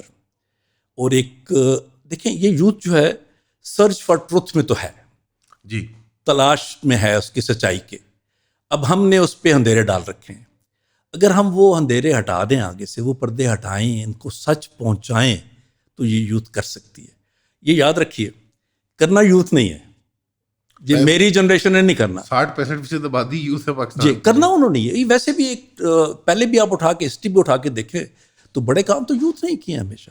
صرف یہ ہے کہ ان کو ایک تو ڈائریکشن دینی ہے کہ صحیح ڈائریکشن پہ ہوں, دوسرا پھر ان پہ ٹرسٹ کرنا ہے. وہ جب آپ ان پہ ٹرسٹ کریں گے دے ول امیز یو, وہ کچھ کر کے دکھا دیں گے. اس میں الخدمت فاؤنڈیشن نے باقاعدہ ایک اپنا 5 سالہ پروگرام بنایا. 1 ملین یوتھ کو ہم ایڈریس کر رہے ہیں, اور مقصد یہ ہے کہ یہ وہ یوتھ جو جس کو روٹی کپڑے مکان کی ضرورت نہیں ہے, وہ ویل آف ہیں, پڑھے لکھے ہیں, یونیورسٹیوں میں پڑھ رہے ہیں, ان کو ہم ایڈریس کر رہے ہیں, اپنے ساتھ ملا رہے ہیں, اپنا آپ دکھا رہے ہیں کہ ہم کیا کر رہے ہیں. پروگرام کا نام کیا؟ یہ والنٹیئر پروگرام ہے بیسیکلی, کہ 1 ملین بچے آپ کے ساتھ پاکستان کے ایز اے والنٹیئر اٹیچ ہوں, جی ہاں, تاکہ وہ پروفیشنلی اس کو ساتھ ساتھ لے کے چلیں اپنی زندگی. اب یہ والنٹیئرزم جو ہے ہم نے جس کو پروموٹ کر رہے ہیں, ایک ہم والنٹیئر اکیڈمی بھی بنا رہے ہیں یہاں پہ باقاعدہ ٹریننگ کے لیے, اور مختلف ایریاز ہوں گے. اسی میں سے ایک پروگرام ہے بنو قابل. جی بالکل, اسی کا ایک حصہ ہے. اسی میں وہ ہے جی گرین اینڈ کلین پاکستان, اسی کا حصہ ہے. دونوں سراج الحق صاحب بڑے فخر سے ان کو کلیم کرتے ہیں کہ بھئی ہمارا ان کے ساتھ ایڈونچر کلبز ہیں, ٹورزم کلبز ہیں, جو جس کا شوق ہے اسی شوق کے اندر سچائی کو داخل کر دیں. وہی آپ کہہ رہے ہیں کہ جو ہولسٹک ہے, کہ کوئی ایکولوجی کی طرف کسی کا فوکس ہے, کسی کا ہیلتھ کی طرف ہے, کسی کا آرفنز کے ساتھ ہے, کسی کا یوتھ اپلفٹمنٹ کے ساتھ ہے. آپ جس تعلق سے منسلک ہونا چاہیں اس امبریلا کے انڈر آپ ہو سکتے ہیں. ابھی ایک مثال دیتا ہوں آپ کو. ابھی پیچھے چند دن پہلے کی بات ہے کہ ایڈونچر کلب کا ہمارے یہاں پروگرام ہوا. 200 سے زائد لوگ تھے, یہ بائکرز تھے, اور اس میں جو بائکرز کو لیڈ کر رہا ہے بندہ وہ مکرم ترین, وہ خود آئے ہوئے تھے جی, اور وہ ان کے ہیرو تھے ان بائکرز کے. وہ اچھا, ان کو بلایا, ان کو ہم نے کہا جو کچھ آپ کر رہے ہیں اس کو صرف پازیٹیوٹی دینی ہے. آپ نے ملک دیکھ رہے ہیں نا, میں نے ان سے بات کی, میں نے کہا آپ دیکھتے ہیں, انجوائے کرتے ہیں, لیکن کیا آپ بس صرف اتنا دیکھتے ہیں کہ بڑا خوبصورت موسم ہے, بڑی اچھی پیاری جگہ ہیں, کیا آپ یہ بھی نہیں خیال کرتے کہ یہ کس نے بنائی ہیں اور کس نے ہمارے لیے یہ چیزیں کی ہیں اور کس نے ہمیں ہمت دی کہ ہم مسخر کر رہے ہیں, ان کو دیکھ رہے ہیں. تو آپ کا رخ اگر ادھر چلا جائے, رب کی طرف چلا جائے, آپ اپنے رب کو پہچان جائیں اور اپنا اور رب کے ساتھ جو تعلق ہے اس کو پہچان جائیں, تو آپ یہاں پر بھی ونر ہوں گے, آپ یہ بھی انجوائے کر رہے ہوں گے, ساری چیزیں دیکھ رہے ہوں گے, پلس یہ ہے کہ اگلے جہان کی بھی تیاری ہو رہی ہوگی. تو اس طرح کے ہم نے کوشش کر رہے ہیں کہ بھی جتنا یہ یوتھ مختلف ایکٹیویٹیز میں جو بھی پازیٹیو ایکٹیویٹیز ہے ان کو ہم اپنے ساتھ ملائیں اور ان کو وہ سوچ دیں جس سوچ کی بنیاد پہ اس قوم کی تقدیر بدلی جا سکے. اصل مسئلہ تو یہ ہے کہ ایک ڈائریکشن ملنی ہے اس یوتھ کو کہ اس ملک کے لیے آپ نے کیا کرنا ہے, تو انشاءاللہ وہ مسائل حل ہو جائیں گے. یہ الخدمت کی جرنی ایز این آرگنائزیشن اور آپ کا اس ساتھ جڑنا, یہ کیا, اس کے بارے میں تھوڑی سی روشنی فرمائیں کہ اب ہم نے غزہ کا ذکر کیا, ہم نے یوتھ کا ذکر کیا, لیکن ہسٹوریکلی الخدمت جو ہے میرے لیے ایٹ لیسٹ منظر عام پہ آئی تھی جب افغانستان آزاد ہوا. میں اپنی ذاتی بتاتا ہوں آپ کو, جب افغانستان آزاد ہوا, طالبان کی وہاں رجیم آنا شروع ہوئی, تو بہت زیادہ ایڈ کی وہاں ضرورت تھی اسٹارٹ میں. ابھی بھی صورتحال بہتر ہے لیکن ٹائم لگے گا, ظاہری بات ہے, ایک نئی ریاست بن رہی ہے اور 40 سال وہ ایک جنگ کی حالت سے گزری ہے. تو اس ٹائم پہ کچھ آپ کے ٹیم والوں سے مجھے اپروچ کیا, ہمارا کچھ ٹائی اپ وغیرہ ہوا, اور پھر افغانستان میں کچھ آپ لوگ کے فنڈز وغیرہ جا رہے تھے اور راشن کے پیکس وغیرہ جا رہے تھے ترکھم باڈر سے غالباً. تو میرا تو انٹروڈکشن الخدمت سے اس طرح ہوا, یعنی پیریفریز میں تھے میرے لیے ذہن میں کہ ہاں ایک الخدمت آرگنائزیشن ہے, وہ بڑا اچھا کام کرتی ہے, بٹ یہ پچھلے 3-4 سالوں کے اندر میری شناخت ان سے بڑھتی گئی ہے. الخدمت کی جرنی کہاں سے شروع ہوتی ہے اور آپ الخدمت کے ساتھ کب اٹیچ ہوتے ہیں, یہ سارا یہ کیا معاملہ ہے؟ میں تو یوں سمجھ لیجئے کہ ایک اللہ تعالیٰ نے ایسا رستہ بنایا میرے لیے کہ میں 15 سال کا تھا, تو اتفاق سے میں ابھی اسکول میں پڑھتا تھا, تو پیراپلیجیا مجھے ہو گیا, یعنی دونوں ٹانگیں میری ضائع ہو گئیں, یعنی کہ بالکل میں اٹھ بھی نہیں سکتا تھا, بیٹھ بھی نہیں سکتا تھا. ایک وائرل انفیکشن تھی بیسیکلی, گیان بارے سنڈروم کہتے ہیں. تو ہم رہتے تھے واہ کینٹ کے اندر, تو وہاں پہ ایک بڑا اچھا ہاسپٹل ہے, پی او ایف ہاسپٹل, اس میں داخل ہوا. اب وہاں پہ جب میں 1 مہینہ میں نے گزارا اور تھوڑا سا بہتر ہوا تو میں ڈسچارج کر دیا گیا. اگلے 1-2 سالوں میں پھر میں اللہ نے کیا بالکل چلتا پھر رہا ہوں, بھاگتا پھر رہا ہوں. بلکہ وہ جو ادارے کے بچے کہہ رہے تھے کہ آپ کو تو روکنا مشکل ہوتا. اب وہ ایک ٹرننگ پوائنٹ تھا امان بھائی. ایسا ہوا کہ وہاں 2 کردار میرے سامنے آئے. ایک ڈاکٹر کا کردار تھا جو کہ نیگیٹو کردار تھا, میں اس کی ڈیٹیل میں نہیں جاتا, وقت نہیں ہوگا. اور ایک کمپاؤنڈر تھا, میل نرس تھا, اس کا کردار تھا وچ واز ویری پازیٹیو. اور وقت نہیں ہے میں اس کی تفصیل بتاؤں تو آپ حیران ہوں گے کہ یہ کیا کنٹراسٹ تھا. وہیں پہ اس 15 سال کے بچے نے یہ طے کیا کہ میں نے اس فیلڈ میں آنا ہے اور اس کردار کو لینے کی کوشش کرنی ہے, یہ جو پازیٹیو کردار ہے اس کا, اور یہ نہیں ہوگا چاہے میں ڈاکٹر بن کے آؤں چاہے میں کمپاؤنڈر بن کے آؤں, لیکن آنا میں نے ادھر ہاں اس میں آنا ہے. اتفاق سے اس وقت جو میرے ریفرل تھے وہ ڈاکٹر محمد کمال تھے جنہوں نے مجھے وہاں بھیجا تھا, اور وہ آ کے دیکھنے بھی آتے تھے میرے اس سے. تو وہ ایک اچھا پازیٹیو ان کا رول تھا.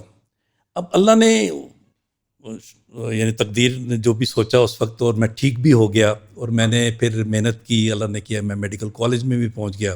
بجائے اس کے کہ میں نرس بنتا میں ڈاکٹر بھی بن گیا, پھر اسپیشلسٹ بھی بن گیا. پھر اس میں بھی جو ہائٹ ہو سکتی ہے وہ ساری مجھے ملی ہے. میں ڈین ہوں اس وقت پورے 3 اداروں کا, اس وقت ہیلتھ سائنسز کا ڈین ہوں. یہ سارا میں نے انجوائے کیا. لیکن اس میں مجھے سمجھ میں آ گئی کہ کچھ کام ہے کرنے والے, اور مقصد حیات ہے کوئی آپ کا, کوئی آپ کے لیے طے شدہ چیز ہے کہ آپ نے یہاں کرنی ہے, اس کا آپ کے ساتھ حساب ہونا ہے بعد میں. یہ چیز مجھے اس سارے مسئلے سے سمجھ میں آئی. اور پھر اس وقت اسٹوڈنٹ لائف سے بھی ہم کچھ نہ کسی چیز میں شامل ہو گئے, کچھ ایکٹیویٹیز میں. بطور آئی سرجن کے آپ یعنی الخدمت سے ہٹ کے کہ 2004 میں ہم نے دارفور میں وہاں پہ ایک آئی کیمپ کیا پہلا, ساتھ میں ایک اور ڈاکٹر صاحب کو ساتھ لے کے گیا. وہ دارفور میں بڑا ایشو تھا, پتہ چلا کہ وہاں تو کبھی آئی سرجن گیا ہی نہیں, اور وہاں پہ مسائل ہیں. وہاں جا کے ہم نے 500 سرجریز کی. سرجریز کر کے واپس آنے لگے تو وہاں کے لوگوں نے کہا کہ آپ جا کدھر رہے ہیں, یہاں تو ہزاروں لوگ ہیں جن کو سرجری کی ضرورت ہے, آپ چھوڑ کے کیوں جا رہے ہیں؟ میں کہ ہمارے پاس یہ تھوڑے سے پیسے تھے, ہم نے کر لیا, اب ہم کہاں سے لے کے آئے؟ ان کے پیسے ایشو نہیں ہے, ہماری گورنمنٹ دے گی, ہم سب کریں گے. ان شارٹ کہ وہ جو ایک قدم بڑھایا تھا آئی سرجری میں, اس کا رزلٹ پتہ کیا نکلا کہ افریقہ کے اور ایشیا کے 20 ممالک میں ہم نے مختلف اوقات میں سرجریز کی ہیں. 3.25 لاکھ لوگوں کو آپریٹ کر چکے ہیں. یہ تقریباً $30 ملین کی ایکٹیویٹی بنتی ہے. کہاں سے آئے پیسے, کیسے ہوا, یہ سب اللہ نے کیا. چلتا گیا, نائجیریا ہو, صومالیہ ہو, صومالی لینڈ ہو, سوڈان ہو, مالی اور برکینا فاسو, ہر جگہ ہم گئے ہیں. وہ پورا ہارن آف افریقہ پھر رہے ہیں. جی ہارن آف افریقہ میں تو ہم نے وہاں پہ جو ہارن آف افریقہ میں خاص طور پہ صومالیہ اور صومالی لینڈ ہے نا, جی انہوں نے کہا جی کہ یہ تو آپ کیمپس کرنے سے بات ہی نہیں بنے گی, پورے ملک کے لیے 3 آئی سرجنز ہیں, تو یہ تو ہمیشہ بیک لاگ رہے گا. یہ وہ کارنیا والی وہ کارنیا پلاسٹی جو ہوتی ہے وہ نہیں, کیٹریکٹ سرجری, سفید موتی کی سرجری. یہ تو اکثر لوگ اس کی وجہ سے بینائی کھو بیٹھتے ہیں. جی بالکل, بڑی کامن سی سرجری ہے, اور بڑی چھوٹی سی سرجری ہے. کتنی کو پروسیجر لمبا ہے سر؟ 15 منٹ میں ہو جاتا ہے, کوئی ایسی بات سر. 15 منٹ میں 3.5 لاکھ لوگوں کی آئی سائٹ واپس. جی اب ہمارا جو باہر جا کے ذرا ایکسپینس زیادہ آتا تھا, تو آپ میکسیمم $100 کہنے, $100 بھی آپ کو پتہ کیا چیز ہے, کچھ بھی نہیں ہے. لیکن لوگوں نے دیا بڑی آسانی کے ساتھ, یعنی پیسے پیچھے چلے ہیں ہمارے, اور ہم کام کرتے چلے گئے ہیں. اچھا, وہاں پہ ان کے کہنے پہ ہم نے باقاعدہ وہاں پہ کورسز شروع کرا دیے DOMS کے اپنے کالج کے ذریعے, اور ماسٹر پروگرام. اب میں وہاں پہ 25 آئی سرجنز بنا چکا ہوں, وہاں کے لوکل صومالی. اس وقت وہ وہاں پہ باقاعدہ, اب ہمیں ان کو ہماری ضرورت نہیں ہے. انہوں نے کوسٹ آپ کو پائرٹس دکھائے؟ نہیں, وہ یہ تو ایک علیحدہ چیز ہے, ادروائز بہت شاندار لوگ ہیں. بے شک, یعنی ہم سے بہتر مسلمان ہیں, سچی بات نہیں. وہ تو حافظوں کا گڑھ ہے, قاریوں کا گڑھ ہے وہ تو. جی, اور یہ بڑے لطیفے حافظوں والی آپ نے بات کر دی کہ جو ہمارا کنٹریکٹ ہوا نا جس ڈاکٹر سے, ڈاکٹر محمود شینے نام ہے ان کا, وہ one of the 3 I surgeons تھا وہاں کا. تو جب 2013 میں وہاں لینڈ کیا تو ایئرپورٹ پہ مجھے ملے تو کہتے ہیں جی کہ ڈاکٹر صاحب, یہ مجھے پاکستان میں مل چکے تھے, اسی لیے لنک تھا, انہوں نے MCPS جہاں سے کیا تھا, اسلام آباد سے. تو وہاں پہ ہم کھڑے ہیں تو کہتا جی کہ حفیظ صاحب وہ آپ کے 2 بچے حفظ قرآن کر رہے تھے, تو کیا بنا؟ میں کہ تمہیں کیسے پتا کہ میرے بچے حافظ. نہیں وہ میں پاکستان میں تھا تو آپ کے گھر میں ایک کھانا کھایا تھا تو وہ مجھے وہ علی اور عثمان ملے تھے, ان کو نام بھی یاد تھے کہ وہ حفظ کر رہے تھے. تو ان کا کیا بنا؟ میں نے کہا الحمدللہ انہوں نے تو پورا کر لیا, لیکن میں نے ویسے ہی منہ سے کہہ دیا کہ میرے تو 5 بچے ہیں, 5 نے کر لیا نا, بیٹی نے بھی کر لیا. اس پہ وہ ٹھٹک گئے, کہتے نہیں میں تو اس وقت ارادہ کر کے آیا تھا کہ میں اپنے بچوں کو بھی کراؤں گا تمہیں دیکھ کے. تو میں نے کہا کتنے نے کر لیا؟ کہتا نہیں میرے تو ابھی تو 10 نے کیا صرف نا. تو 10 بھی بہت ہوتی ہیں, بھی بہت ہوتی ہیں تو ماشاءاللہ سے اب وہ 18 بچے ان کے کر چکے ہیں, چونکہ 4 ان کی شادیاں ہیں ماشاءاللہ. اور وہ دین کے معاملے میں اتنا خرچ کرتا ہے. میرے علم میں ہے کہ وہ $35,000 پر منتھ اپنی کمائی میں سے صرف اس کام پہ خرچ کرتا ہے کہ لوگوں کو قرآن کا علم ہے. اللہ اجر عظیم عطا فرمائے. تو وہ بڑی عجیب و غریب لینڈ ہے, میں مسلسل جاتا رہا ہوں. یہ آپ کو میں اس پہ ایک دلچسپ بات بتاتا ہوں کہ جو مالڈیوز ہے نا, جی یہ صومالیہ کے ایک بادشاہ نے اپنے مفتی اعظم بھیجے تھے ان کے پاس, اور صرف ان کے بادشاہ کو تبلیغ کر کے پورے مالڈیوز کو انہوں نے مسلمان کر لیا. یہ مالڈیوز کی تاریخ یہ ہے, یہ بہار اور اس ایریا کے لوگ تھے, یہ لوگ کئی ہزار سال پہلے ان آئلینڈز میں آباد ہو گئے, لیکن صومالیہ کے ایک بادشاہ نے ایک مفتی بھیج کے ان کو تبلیغ کر کے پورے آئلینڈز کو اتنے سکون سے اسلام میں, آج وہ دیکھیں سارے مسلمان. یہ جو صومالی لینڈ ہے نا اسپیشلی, جی اس میں پچھلے 10 سال میں کوئی قتل نہیں ہوا. اچھا, کوئی رپورٹ نہیں ہوا, جھگڑا ہی نہیں ہے. صبح مسجد میں جاؤ تو فجر کی نماز پہ وہ جمعے کا رش ہوتا ہے وہاں پہ. بہت ڈفرینٹ وہ لوگ ہیں. ہم تو پائریٹس, ہمیں پائریٹس نظر آتے ہیں صرف, وہ جو ان کا پائریٹس نہیں, مجاہد ہیں, وہ بھی مجاہد ہیں, وہ تو چلے مجاہد ہیں, چھوڑے جی. ان کی غذا بھی بڑی فرق ہوتی ہے, اور صومالیہ کا تو بڑا, میرا بھی بڑا شوق ہے افریقہ جانے کا, لیکن اتفاق نہیں ہوا. ڈیفینیٹلی آپ نے جو ایک بڑی پیاری بات کی کہ آپ نے ارادہ کیا, صدقے دل سے کام شروع کر دیا, اور پیچھے پیچھے پیسے اور ساری وہ فیسیلیٹیشن خود اللہ کی طرف سے آتی ہے. تو یہ ایک بہت بڑی, ایک تو کیونکہ جو پہلے آپ نے بات کی اس سے ریلیٹ کرتا ہوں میں, کہ ایک انسان کو صرف اور صرف اس پہ فوکس کرنا چاہیے کہ وہ اپنی ذات سے کیا کر سکتا ہے, کیونکہ اللہ نے اس کا حساب لینا ہے. اتار چڑھاؤ زوال زمانے کا جیسا مرضی ہو, امت ایک مشکل وقت سے گزر رہی ہے, لیکن آپ نے اس مشکل وقت میں کیا کیا. اور نمبر 2, جب آپ اس کام میں لگ جاتے ہیں کسی کار خیر میں, تو وہ خود اللہ کے ذریعے پیدا کرتا ہے, اگر اس کے ہاں مقبولیت اس کام کی ہو.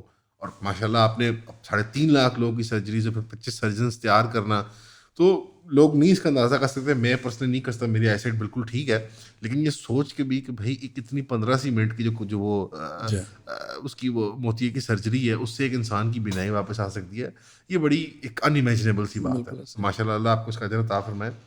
لیکن اس پہ میں ایک بات ضرور کرنا چاہوں گا, جو آپ نے بڑی اہم بات کی ہے, کہ بیسیکلی آپ کس موٹیو سے کر رہے ہیں, اللہ اس حساب سے آپ کی سپورٹ کرتا ہے. اس میں آپ کو بتاؤں کہ یہ جو آئی سرجریز کا جب میں نے بتایا آپ کو 30 ملین کے لگ بھگ خرچ ہوا ہے, اور مجھے نہیں پتا کہاں سے ہے اور کیسے خرچ ہو گئے. اس میں ٹوٹل $5,000 میں نے قاضی حسین احمد صاحب سے لیے تھے ٹوٹل. اور آپ دیکھیں کہ اجر کتنا بڑا مل رہا ہے کہ 20 ملکوں کے اندر اتنا بڑا کام ہوا ہے. ایک اور میں مثال آپ کے سامنے رکھتا ہوں کہ آرفن کیئر کا پروگرام آپ کے سامنے ہے نا, الخدمت کا, یہ 2006 میں نے بنایا, آرفن ہاؤس بنایا یہاں پہ اٹک میں, جی پہلا. اور تو اب 22 ہیں, آپ نے بتایا اب 22 ہیں, 6 بن رہے ہیں اور 6 پائپ لائن میں ہیں, 22 بن چکے ہیں. تو یہ پہلا جو تھا اٹک میں بنا تھا. اب جب ہم نے یہ بیسیکلی 2005 کے زلزلے کے فوراً بعد کا, اور اس میں موٹیو یہ تھا کہ جو لوگ بیچارے وہاں پہ شہید ہوئے ہیں, ان کے بچے جو آرفن ہیں, ان کو کوئی جگہ دی جائے. تو اٹک میں ایک بلڈنگ ہمیں مل گئی, اور اس کو ہم نے عرضی طور پہ لیا اور وہاں پہ بنانا چاہا. تو اس وقت تو جب اسٹیمیٹ لگایا کہ اس کی رینوویشن میں کتنا خرچہ آئے گا, تو جو مجھے آ کے انہوں نے بتایا تو وہ $30,000 کے قریب بنتے تھے پیسے, پاکستانی روپیز میں. میں سوچ رہا تھا کہ ابھی کسی سے بات کروں گا, ہوں گے تو ہم کام کا آغاز کریں گے. تو مجھے ٹیلی فون کال آئی کہ بھئی 3 خواتین ٹرکی سے آئی ہوئی ہیں, پنڈی ایئرپورٹ پہ کھڑی ہیں, اور کوئی ان کا جاننے والا نہیں ہے, تو آپ کوئی بندہ بھیجو اور ان کو بلوا لو. اچھا. تو وہ ہم نے بھجوایا. وہ انقرہ سے آئی تھیں, ایک آرگنائزیشن تھی زارا, وہ خاتون تھیں, اور انہوں نے خواتین نے ایک آرگنائزیشن بنائی ہوئی تھی, اور وہ جب زلزلے کا سنا تو وہ وہاں سے چل کے پاکستان آ گئی اور پیسے لے کے آ گئی. اب دیکھیں یہ چیزیں کنسائڈ کیسے ہوتی ہیں. وہ میرے پاس آئیں, ان کو ہم نے مختلف چیزوں میں بھیجا. پھر مجھے اچانک خیال آیا کہ یہ کیوں نہ اس بلڈنگ کی طرف بھیجوں, اٹک کی طرف. میں نے کہا آپ دیکھ کے آئیں, وہاں پہ ہم آرفنیج بنانا چاہتے ہیں, آپ ذرا اس کو دیکھ کے آئیں. بھیجا. میں نے اپنی وائف کو ساتھ بھیجا, گاڑی میں گئے, وہاں دیکھ کے واپس آئیں. واپس آ کے اپنے پرس میں سے پیسے نکال کے $30,000 میرے آگے رکھے, اور میں کانپ کے رہ گیا. ایگزیکٹ وہ اماؤنٹ جو ہمیں چاہیے تھی ڈیفیسٹ تھا, اور وہ کہاں سے وہ انہوں نے وہاں سے اللہ تعالیٰ نے بھجوائی. اب وہ میں جاتا ہوں انقرہ تو ان کے پاس ضرور جاتا ہوں, اور انہیں میں کہتا ہوں کہ آپ نے تو وہ $30,000 دیے تھے, لیکن اس کے بعد کیا کام ہوا ہے. اس وقت 28,000 بچوں کی ہم کفالت کر رہے ہیں پورے ملک کے اندر, 22 آرفنیجز چلا رہے ہیں, 2.5 ارب روپے سالانہ ہمارا بجٹ ہے صرف آرفن کیئر کا, اور یہ سارا ثواب آپ کو جا رہا ہے. آغاز آپ نے کیا تھا اللہ کے کام میں. تو سچی بات ہے امان بھائی, آپ کا ایک سٹیپ آپ نے اچھی نیت سے لینا ہے, بقیہ ساری چیزیں آپ کے پیچھے آتی ہیں. میں تو اپنے اسٹوڈنٹس کو پڑھاتا ہوں کہ آپ ڈاکٹر بن رہے ہو تو آپ فوکس نہ کرو کبھی دولت پہ. دولت آپ کی ہے, آپ کے پیچھے آنا ہے اس نے, آپ اس کے پیچھے نہ جاؤ. آپ اپنا مقصد جو ہے نا وہ اونچا رکھو, اور وہ مقصد سب سے اونچا جو ہے وہ اللہ کو راضی کرنا ہے. اور جو اس کی تعلیمات ہیں اگر اس کی طرف آپ نے رکھا ہے تو جو پیسے آپ کو ملنے ہیں ویسے ہی فکس ملنے ہیں آپ کو جی, تو وہ پیچھے آئیں گے, بجائے اس کے کہ آپ اس کے پیچھے بھاگ بھاگ کے اپنے آپ کو خوار کر دو. تو مجھے ریلیف کے کام میں تو یقین جانیں کہ جو پروجیکٹ سوچا ہے کبھی کوئی نہیں ہوا مسئلہ کہ اس میں. ایک اور چھوٹی سی مثال دے دوں آپ کو. ضرور. یہ ٹرکی کا زلزلہ ہے نا جی, تو ہم نے فوراً میٹنگ کی. تو یہاں پہ بیٹھ کے میں نے کہا جی ہمیں کچھ اناؤنس تو کرنا چاہیے کہ ہم کتنا کام کریں گے نا. ویسے میرے ذہن میں آیا کہ جی ہم 100 ٹن چاول بھیجیں گے, 100 ٹن آٹا بھیجیں گے, 50 ٹن دالیں اور 50 ٹن جو ہیں وہ لوبیا بھیجیں گے. 300 ٹن بڑی اماؤنٹ ہے. جی, تو میں نے کہا اس کے بعد جب آئے گی تو ہم بڑھا لیں گے, اللہ خیر کرے گا. شام کو مجھے یہ اس کے ساتھ مرتضیٰ کے ساتھ ہوتا ہے احمد قدی, اس کا فون آیا کہ مجھے ایک صاحب کا خاتون کا فون آیا, تو وہ کہہ رہے ہیں جی کہ بیٹا کیا کیا بھیجنا ہے. تو میں نے انہیں یہ چیزیں بتا دی. انہوں نے کہا یہ ساری میری طرف سے. ایک خاتون. تو پھر ہم نے اپنا بار بڑھا دیا. پھر ہم نے کہا جی 50 کروڑ کا کام کریں گے, اللہ نے وہ بھی پورا کر دیا. بیسیکلی جو پرنسپل یہ ہے کہ آپ جو کہہ رہے ہیں کہ مانگو. ہاں جی, کس سے مانگو یہ بھی ضروری. ہاں جی, اللہ سے مانگو, زبان کا سے اظہار تو کرو. بالکل, آگے ایک قدم تو بڑھاؤ نا. صدق کے دل سے اپروچ کرو, پھر زبان سے اظہار کرو, ایک قدم بڑھاؤ, دیکھو کیا ہوتا ہے. باقی توکل, باقی سب اللہ پہ توکل, اور کوئی کمی نہیں ہوتی کسی پروجیکٹ. جس طرح وہ جب فرعون کے دربار میں ہوتے تو موسیٰ علیہ السلام پریشان ہو جاتے سانپ دیکھ کے. دیکھو اللہ کہتا ہے پھینکو تو صحیح. پھینکنا تو انہوں نے پھینکی تو انہوں نے نا, دیکھو اس کے بعد میں کیا کرتا ہوں. چلیں, بڑی اچھی بات, خوبصورت بات آپ نے بتائی, اور ایمان سوز واقعات ہیں سارے. یہ یوتھ کو میرے خیال میں تو یونیورسٹی کے کورس کا حصہ ہونا چاہیے یہ کہ 1-2 سال ان کو ریگارڈلیس ان کی تعلیم کیا ہو, ان کو چیریٹی کا کام, ویلفیئر کا کام کرنا چاہیے. اسکولوں کو بھی یہ کوشش تو جاری ہے, وہ اسکول کچھ شکل میں کبھی WWF کبھی کچھ کر دیتے ہیں, لیکن ایک منظم طریقے سے اس کو نصاب کا حصہ بنا دیا کر کہ عوام کی خدمت. اور یہ اگر سیاسی لیڈروں کے لیے تو میں خیال ہے کمپلسری کر دیں کہ عوام کی خدمت میں کم از کم 1 سال یا 2 سال لگائے ہوں کسی بڑے ادارے کے ساتھ. امان صاحب یہ آپ کی میری ملاقات تو آج ہے پہلی دفعہ, اس سے پہلے تو نہیں ہوئی نا. میں حیران ہوں کہ آپ ہماری باتیں کیوں پہلے سے کرنا شروع ہو جاتے ہیں. اب یہ جو آپ نے بات کی ہے آپ کی اطلاع کے لیے کہ اپنے آفس کے ساتھ ہم نے جگہ لی ہے, 11 منزلہ بلڈنگ اپروو نقشے ہیں ہم بنانے جا رہے ہیں. اس میں کیا ہوگا, کیا ہوگا, یہ وہ چیزوں کی جو آپ کہہ رہے ہیں, انٹرنشپس پاکستانیوں کو اور باہر کے جو ہمارے ڈائسپورا ہے پاکستان سے باہر بچے, ان کو ڈائریکشن دینی ہے. اور وہ بہت پوٹینشیل ہے ان کے اندر, ان کے پاس پیسہ بھی ہے, ان کے پاس پوٹینشیل بھی ہے. ہاں, انہوں نے انٹرنشپ پہ آنا ہے جی, 2 ہفتے کے لیے آئیں ہمارے پاس آئیں, ہم ان کو ٹاسک دیں گے یا ٹھہرائیں گے بہترین طریقے سے, اور اپنا جو ریلیف کا کام ہے وہ دکھائیں گے, ان سے کام کروائیں گے, ان کو موٹیویٹ کریں گے. جب وہ جائیں گے وہ ہمارے ایمبیسیڈر ہوں گے پوری دنیا میں, پوری دنیا کے اندر. الخدمت کے ایمبیسیڈر نہیں, میں کہتا ہوں پاکستان کے ایمبیسیڈر ہوں, اسلام کے ایمبیسیڈر ہوں.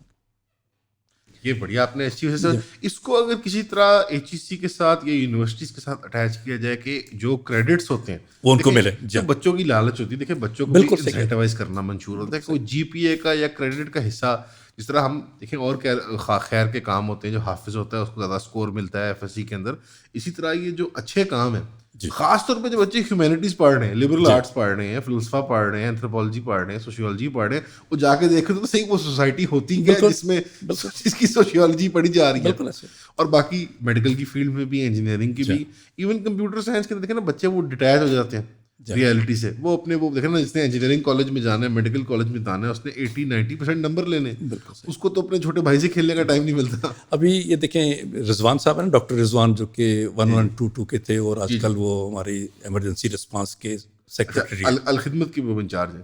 نہیں سرکاری ہیں وہ تو. میں ہاں وہ تو اس کی بات کر رہا ہوں. وہ آئے تھے ہمارے پاس کیونکہ ان سے کولیبریشن کے ساتھ ہم بہت سارے کام کرتے ہیں, بہت ساری ورک شاپس کرتے ہیں, ان کے لوگ کرتے ہیں. انہیں میں یہی کہہ رہا تھا کہ ہمیں ضرورت ہے کہ کوئی نیشنل اور انٹرنیشنل باڈیز ہمارے ان کورسز کو سرٹیفائی کرے, تاکہ یہ بچے ایک ڈگری ہاتھ میں لے کے پھر رہے ہوں, ایک سرٹیفکیٹ لے کے پھر رہے ہوں. پھر میں استنبول گیا اور وہاں پہ پتہ چلا ہے افاد ان کا ادارہ ہے, NDMA کی طرز کا, وہ ایک سٹی بنا رہے ہیں. ان سے ہم نے بات کی ہے کہ آپ ہمیں موقع دیجیے اور ہم آپ کے ساتھ تعاون کریں گے, اور ہمارے جو ٹرینرز TOTs ہوتے ہیں جو, ان کو تیار کرنے کے لیے آپ ہمیں موقع دیں کہ ہم لوگ وہاں بھجوائیں لوگ, اور سرٹیفکیشن ہمارے کورسز کی آپ لوگ کریں. اب بچوں کو نیشنل اور انٹرنیشنل سرٹیفکیشن ملے اپنے ڈیزاسٹر مینجمنٹ کی اور سوشل ایکٹیویٹیز کی, تو ان کے لیے جی تو وہ سارے ہم کوشش کر رہے ہیں کہ بھی یہ چیزیں بن. 12-13 سال کی عمر سے لے کر نا 25 سال کے جوان کو اس کام میں لگانا بہت ضروری ہے. بیکاز دیکھیں جو ایک آج ایک اسٹوڈنٹ کی لائف ہے وہ ہولسٹک لیونگ نہیں ہے. جو بچہ اسپورٹس میں ہے وہ اسپورٹس میں ہی ہے, جو پڑھائی میں ہے وہ پڑھائی میں ہے, جو دونوں سے نہیں ہے وہ تو بیچارہ ویسے ہی ہاتھ دھو بیٹھا ہے. لیکن ان سارے بچوں کو ہولسٹک لیونگ دینا کہ یار آپ نے خیر کے کاموں میں بھی حصہ لینا ہے, پبلک لائف میں بھی حصہ لینا ہے, بیکاز یہ پھر نرسری بنتی ہے ایون سیاسی لیڈران کے لیے. بالکل صحیح. یہی بچوں نے کل کو جا کے بیوروکریٹ بننا ہے, جرنیل بننا ہے, بزنس لیڈرز بننا ہے, ٹیکنیکل امپلائمنٹس میں جانا ہے, پروفیشنلز بننا ہے, یا وہ بھی نہیں بننا, عام شہری بننا ہے. انہوں نے مثال طور پر عام شہری بھی اگر اکوپڈ ہوگا, سرکاری اسکولوں کے ساتھ کوئی کام کیا. اچھا یہ پہلی والی بات کا پہ جواب دوں کہ ہم نے اپنے والنٹیئرزم کو بڑا ڈائیورسیفائی کیا کہ جو اپنا ایک بچہ جو کر رہا ہے, جو اگر وہ نیگیٹو ایکٹیویٹی نہیں ہے, ظاہر ہے کہ ایڈکشن میں نہیں ہے, فلاں میں نہیں ہے, کوئی پازیٹیو کام کر رہا ہے, مجھے پسند ہے یا نہیں ہے, اس کو میں آنر دوں, اس کو آنرشپ دے دیں. بالکل ٹھیک. اور اس کے اندر پھر اپنی پازیٹیوٹی کو مزید میں شامل کروں. اس لیے ہر وہ کام جو وہ ٹورزم کا کرنا چاہتے ہیں, ایڈونچر کرنا چاہتے ہیں, کھیلوں میں جانا چاہتے ہیں, وہ سب چیزوں کو ہم سپورٹ جو حلال کے دائرے کے اندر ہے, ان کو آپ پیٹرنیج دیں ان بچوں کو کہ وہ اس دھارے میں آ جائیں, اس امبریلا میں آ جائیں. بالکل ٹھیک. اور یہ آپ نے اس طرح وہ بائکنگ کا ذکر کیا کہ بچوں کے اندر بہت اس کا ٹرینڈ ہے کہ بائک پہ ٹورزم کرنا, جا کے وہ نارتھ کو پھرنا, پاکستان میں ایون ساؤتھ میں اب تو گوادر سائڈ پہ بھی جاتے ہیں بچے. تو اس کو پیٹرنیج دینا کہ یہ ایک اچھی سوشل ایکٹیویٹی بن جائے, نہ کہ صرف یہ کہ صرف ایک یہ لطف کے لیے ہو, اس کے اندر کوئی پازیٹیو میسج بھی آ جائے کہ یار ایک روحانی اعتبار سے اللہ سے کنیکٹ کرنا, اور دوسرا کہ کوئی اس میں کار و خیر والا کام بھی ایڈ ہو جائے کہ آپ جن جگہوں میں جا رہے ہیں وہاں جا کے اویئرنیس کر دیں. جا کے آپ ایک مثال طور پہ نارتھ کی ہم سب سیر تو کرتے ہیں, لیکن وہاں کی جو ایکالوجی کی بربادی آ رہی ہے, جو درخت کٹ رہے ہیں, اس کے اوپر کس نے کام کرنا. بالکل ٹھیک. سر یہ اب غزہ ہو گیا انٹرنیشنل مسائل میں, ٹرکی ہو گیا, مختلف آپ نے اپنے ذاتی کریئر کی بھی ذکر کر دیا کہ افریقہ میں جو آپ نے کام کیا, اور پھر جو بعد میں سبسیکوینٹلی آپ نے الخدمت کے ساتھ بھی کام کیا. لوکلی پاکستان کے اندر بہت جو ایک دردناک اور میرے خیال میں ایک شرم کا مقام تھا ہمارے لیے کہ وہ مین میڈ قسم کا ہمارا سندھ کے اندر فلڈ آ گیا. اب حکومتوں کی جو انٹرسٹ تھی میں اس میں نہیں بات کرتا کیا نہیں تھا, کیا تھا, وہ قبضے کی زمینیں تھیں جہاں پہ فلڈ پلینس سے سارے کے سارے, وہاں پہ انکروچمنٹس ہوئی ہوئی تھی, وغیرہ وغیرہ مسائل تھے. لیکن جب وہ فلڈس آ گئے تو ایک تو الخدمت نے اس کے لیے کیا کام کیا, اور ابھی کیا ہم کہاں کھڑے ہوئے, یعنی آج کے دن میں ہم تو بھول گئے, اب تو وہ ڈسکشن میں سے گفتگو سے میں سے نکل گئی چیز, لیکن آپ کا انیشیل رسپانس کیا تھا, اور پھر لانگ ٹرم کیا پلان لے کے چلتے ہیں آپ لوگ. جیسے آپ نے کہا نا غزہ میں نے واٹر فلٹریشن پلانٹ بھی لگانے ہیں, جب جنگ رکے گی تو ہم نے کیا کرنا ہے, آپ نے میٹنگ کی ٹرکی میں جا کے. لیکن سندھ کے اندر جو معاملہ ہوا ہے اور ساؤتھ پنجاب میں پرائمرلی, اس کی لانگ ٹرم پلان کیا, الخدمت کیا اس میں خدمت کر سکتی ہے؟ جی دیکھیے 2010 میں سیلاب آیا تھا, پہلے وہ بہت بڑا سیلاب تھا, اس کے بعد 11-12 میں پھر آیا جو سندھ میں زیادہ تھا. اس وقت ہم نے 25 لاکھ روپے خرچ کر کے ایک PhD ڈاکٹر ہیں ڈیزاسٹر مینجمنٹ میں ہمارے ساتھی, اس میں نیشنل جو ہے ڈیفنس کی یونیورسٹی اس میں پروفیسر ہیں, ان کو ہائر کر کے ہم نے باقاعدہ ایک ریسرچ کی کہ اس کے کازز کیا ہیں, سارا میپنگ کی اس کی, اور وہ بھی پیش کر دی حکومت کو کہ بھئی یہ جو پرابلمس ہیں کہ جو ٹریکس ہیں آپ کے پانی کے, وہاں پہ انکروچمنٹس ہیں, وہاں پہ آبادیاں بن گئی ہیں, وہ نیچرل جو رستے ہیں ان کو بند کر دیے گئے. یہ سارا ہم نے کر کے دیا ہے، لیکن انفارچونیٹلی آپ کو پتہ ہے کہ ہمارے ملک میں نہیں ہوتا. لیکن یہ کام تو حکومت کے کرنے کے ہیں کہ بھئی وہ سارے یہ پلاننگ ایسی کریں کہ جو ڈیزاسٹر آتے ہیں ان سے بچا جائے. اب وہاں سے سلمانیہ کے پہاڑوں سے پانی اترے اور اس کے بعد راجن پور اور اس سارے علاقوں کو بہا کے لے جائے تو کوئی رستے تو ان کو ٹریک تو دیے جا سکتے ہیں نا. تو ہم نے تو ایک ہمبل سی کوشش کی اور مزید بھی کریں گے اس میں ریسرچ کر کے کچھ پلاننگ ان کو دیں گے، لیکن حکومتوں کے کام ہے کہ ان کو ایڈجسٹ کریں. ہم تو ظاہر ہے کہ ریسرچ اینڈ ریسکیو اور اس کے بعد ریہیب میں انوالو ہوتے ہیں، لیکن جو بیسک پلاننگز ہیں اب اس میں ہم یہ کر سکتے ہیں کہ ایڈوکیسی کی جائے حکومت کے لیول پہ بھی اور ان کو بتایا جائے کہ بھی یہ کام کرنے ہیں. خدمت ایڈوکیسی ورک بھی کرتی ہے. جی جی، جس طرح آپ نے فرمایا کہ آپ نے وہ سارا وہاں پہ لانگ ٹرم جو ڈیٹرمنٹ ہوا ہے لوکل پاپولیشن کا، اس کا مداوع کرنے کا کیا حل یا کیا طریقہ کار ہے جو الخدمت کر رہی ہے؟ اسٹیٹ تو ہماری ماشاء اللہ انٹرسٹڈ ہی نہیں ہے. نہیں، ہمارے تو میڈیم ٹرم کی بات ہے، لانگ ٹرم کی بات نہیں آتی چونکہ وہ حکومت کے اس کھاتے میں ریزالویبل نہیں ہے وہ. جی ہاں، ہمارا دیکھیں ہم نے ریسکیو ریلیف سے ہٹے جب تو پھر فوری طور پہ سوچا کہ بھی اب ان کو اپنے پاؤں پہ کیسے کھڑا کیجیے. دو میں چیزیں آپ کے سامنے رکھتا ہوں. ایک گھر بنائے ہیں، مساجد بنائی ہیں، اسکول بنائے ہیں، وہ اپنی جگہ، وہ تو سمپل اس کے کنسٹرکشن ہو گئی. لیکن ایک اہم چیز تھی کہ ہم نے 8,000 چھوٹے کاشتکار باقاعدہ آئیڈینٹیفائی کیے. اس کا کرائٹیریا یہ بنایا کہ ان کی 5 ایکڑ یا اس سے کم کی زمین ہو. 8,000. اب 5 ایکڑ سے کم زمین والے 8,000 کاشتکاروں کو ہم نے 60 کروڑ سے بیج اور ان کو وہ ساری چیزیں اور ایکسپرٹیز بھی پہنچوائیں اور باقاعدہ پلاننگ کر کے دی.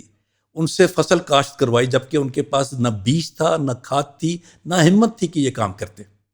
اب ان 8,000 خاندانوں کو جب ہم نے فصل کاشت کروائی تو اس کا اینڈ کیا نکلا؟ 5 مہینے کے بعد وہاں پہ کوئی 5 سے 6 ارب روپے کی ییلڈ ہوئی ان 8,000 خاندانوں کو. اس کا مطلب ہم ان 8,000 خاندانوں کو دوبارہ سے اپنے پاؤں پہ کھڑا کر دیا. پھر ایک اور آئیڈینٹیفائی ہوا کہ اس میں کچھ 6,50,000 خواتین ایسی ہیں جو فیملی وے پہ ہیں اور اب اتنے حالات میں وہ کہاں جائیں گی، ان کے بچوں کا کیا ہوگا. تو ان کے لیے ہم نے ایک پورا نظام بنایا. 1 ارب روپے سے ایک پروگرام ہم نے لانچ کیا، اس کو نام دیا سیو مدر سیو فیملی. ایک ماں کو بچانا ہے، اس کا مطلب پوری فیملی کو ہم بچا لیں گے. اس کے لیے ہم نے 12 موبائل ہیلتھ یونٹس لانچ کیے جو اس وقت بھی کام کر رہے ہیں. ان مدرس کو جو پریگننٹ تھی ان کو رجسٹرڈ کیا، ان کی اینٹی نیٹل کیئر اور ان کی جو برتھنگ پروسیس ہے اس میں فیسیلیٹیٹ کیا. پوسٹ نیٹل کیئر دی، انفینٹ کٹس ان کو پرووائڈ کی، نیوٹریشنل کٹس پرووائڈ کی، ان کے سارے ٹیسٹ وغیرہ کیے اور ان کو دوائیں بھی مہیا کیں. اس وقت 60,000 خواتین جو ہیں وہ ہمارے اس میں رجسٹرڈ ہیں جن کی ڈیلیوریز بھی ہو رہی ہیں اور ساری چیزیں ہو رہی ہیں. اب میں یہ سمجھتا ہوں کہ ان 60,000 فیملیز کو ہم نے بچا لیا اس میں سے انشاءاللہ، کیونکہ وہ ایک خاتون اگر ہیلدی وے میں گزرے گی اس سے تو وہ کم از کم اپنے خاندان کی کیئر کر سکے گی. تو یہ جو میڈیم ٹرم کی چیزیں ہیں وہ تو ہم کر رہے ہیں. لانگ ٹرم کی امان بھائی وہ ہم صرف آگاہی دے سکتے ہیں، کوئی ریسرچ کر کے کچھ ہم چیزیں پلان کر کے حکومتوں کو بتا سکتے ہیں کہ یہ کرنے کے کام ہے. نہیں، اور آپ سے کوئی ایکسپیکٹ بھی نہیں کرتا. آپ ماشاء اللہ آلریڈی کال آف ڈیوٹی سے بڑھ کے کام کر رہے ہیں. اب اس کے جو ایک اوور آل سوال اٹھتا ہے لوگوں سے کہ ہم صرف پیسے دے کے جوائن کر سکتے ہیں، ڈونیشن دے کے جوائن کر سکتے ہیں، کیا طریقہ کار ہے کہ انڈیویجول لیول پہ لوگ اٹیچ ہو سکتے ہیں صدقاتی کام کے ساتھ اور اس طرح کے جو خیر کے کام ہیں؟ بیکاز آج کے زمانے میں اس کو ہم اٹینشن اکانومی کہتے ہیں، جہاں پہ آپ جہاں آئی بالز لے سکتے ہیں آپ، یعنی ملینز میں ویوز آ جائیں کسی چیز کے، اس کو لوگ شیئر کر لیں. یہ چیزیں بھی الاؤ کرتی ہیں کہ آپ ایک ایسے ڈائریکشن میں لے جائیں اس چیز کو کہ وہ بلون کر کے وہ چیز بن جائے جو کبھی سوچا ہی نہیں تھا. آپ نے فرمایا کہ ہم نے سوچا ہی نہیں تھا کہ وہ 100 ٹن لوبیا اور 100 ٹن دال اور ایک کال آئی اور اپنے کا سارا بھی میرے سے سامان لے لو، آپ کا کیپ بڑھ گیا. تو جس طرح کیپ بڑھا ہے نا آپ کا، اس طرح ویورشپ جو ہے، اٹینشن جو ہے سوشل میڈیا کے ذریعے، اس کے تھرو بھی لوگ کیا آپ کی خدمت کر سکتے ہیں یا آپ کے ساتھ کیسے کندھے سے کندھا ملا سکتے ہیں؟ میں سمجھتا ہوں بہت ہی عمدہ سوال آپ نے کیا. لوگ فوکس کرتے ہیں کہ شاید یہ جو صدقہ ہے یہ مال ہے، جی بس پیسے دیں آئیں گے تو یہ کام ہوگا. ایسا نہیں ہے. صدقہ میں آپ کا ٹائم ہے، آپ کا وزڈم ہے، آپ کی سوچ ہے، یہ ساری چیزیں اس کے اندر آتی ہیں. اس کو ہم نے ٹیپ کیا ہے اور مزید کر رہے ہیں. ابھی شاید آپ کو پتا ہو کہ آپ ایک مثال لے لیجیے کہ یہ ایک بڑی یونیک قسم کی آرگنائزیشن ہے، شاید اس طرح کی کوئی اور نہ ہو. میں کیوں کلیم کر رہا ہوں؟ جی، اس لیے کہ ایک ہیڈ آفس ہے لاہور میں یہاں پہ, اس میں ظاہر ہے کہ ایک پریزیڈنٹ ہے اور 8 وائس پریزیڈنٹس ہیں, جنرل سیکرٹری, جوائنٹ سیکرٹریز والے ایک 20-25 لوگ ہیں, یہ سارے والنٹیئر ہیں. اور اس کے بعد 9 ریجنل آفیسز ہیں, 9 ریجنل آفیسز ہیں, ان میں اتنی ٹیم ہے, وہ سارے والنٹیئر ہیں. اس کے علاوہ 150 ہمارے آفیسز ہیں جو پورے ملک میں پھیلے ہوئے ہیں, وہ 150 آفیسز کی بھی ساری جو لیڈرشپ ہے وہ ساری والنٹیئر ہے. تو تقریباً 1600-1700 افراد ٹاپ لیڈرشپ کے تمام والنٹیئر ہیں جو اپنا وقت صدقہ کرتے ہیں, یعنی پروفیشنلی انگیج نہیں جی. جس طرح آپ کو بھی اگر کہیں گے تو آپ والنٹیئر ہیں, 100% والنٹیئر, آپ پروفیشنلی انگیج نہیں ہیں. بالکل. اب یہ جو 1500-1600 افراد ہیں لیڈرشپ میں, اس کے بعد جو نیچے والنٹیئرزم ہے وہ تو بہت زیادہ ہے, وہ تو 60,000 تو رجسٹرڈ ہیں اور ان رجسٹرڈ بہت زیادہ ہیں. تو یہ لوگ وقت دیتے ہیں اپنی, ان کی یعنی سوچ ہمارے ساتھ ہوتی ہے, ان کا وزڈم ہمارے ساتھ ہوتا ہے, یہ سب مل کے اور پھر کچھ پیسے, اس سے پھر وہ سارا کام چلتے ہیں. تو میں تو آپ کے توسط سے کہوں گا کہ ہر وہ شخص پاکستان میں جو خیر کا کام کرنا چاہتا ہو, اس کے لیے ایک پلیٹ فارم ہے, اوپن ہے, کوئی ریسٹرکشن نہیں ہے. اپنا آئیڈیا لے کے بسم اللہ اپنا آئیڈیا لائیے, ہم ہمارے ساتھ ملیں, ہم انشاءاللہ مل بیٹھ کے ان کے لیے کام بتائیں گے ان کو. اور آپ جو شہر ہے لاہور, کراچی, اسلام آباد, ہر جگہ موجود ہیں, ہم ہر جگہ موجود ہیں.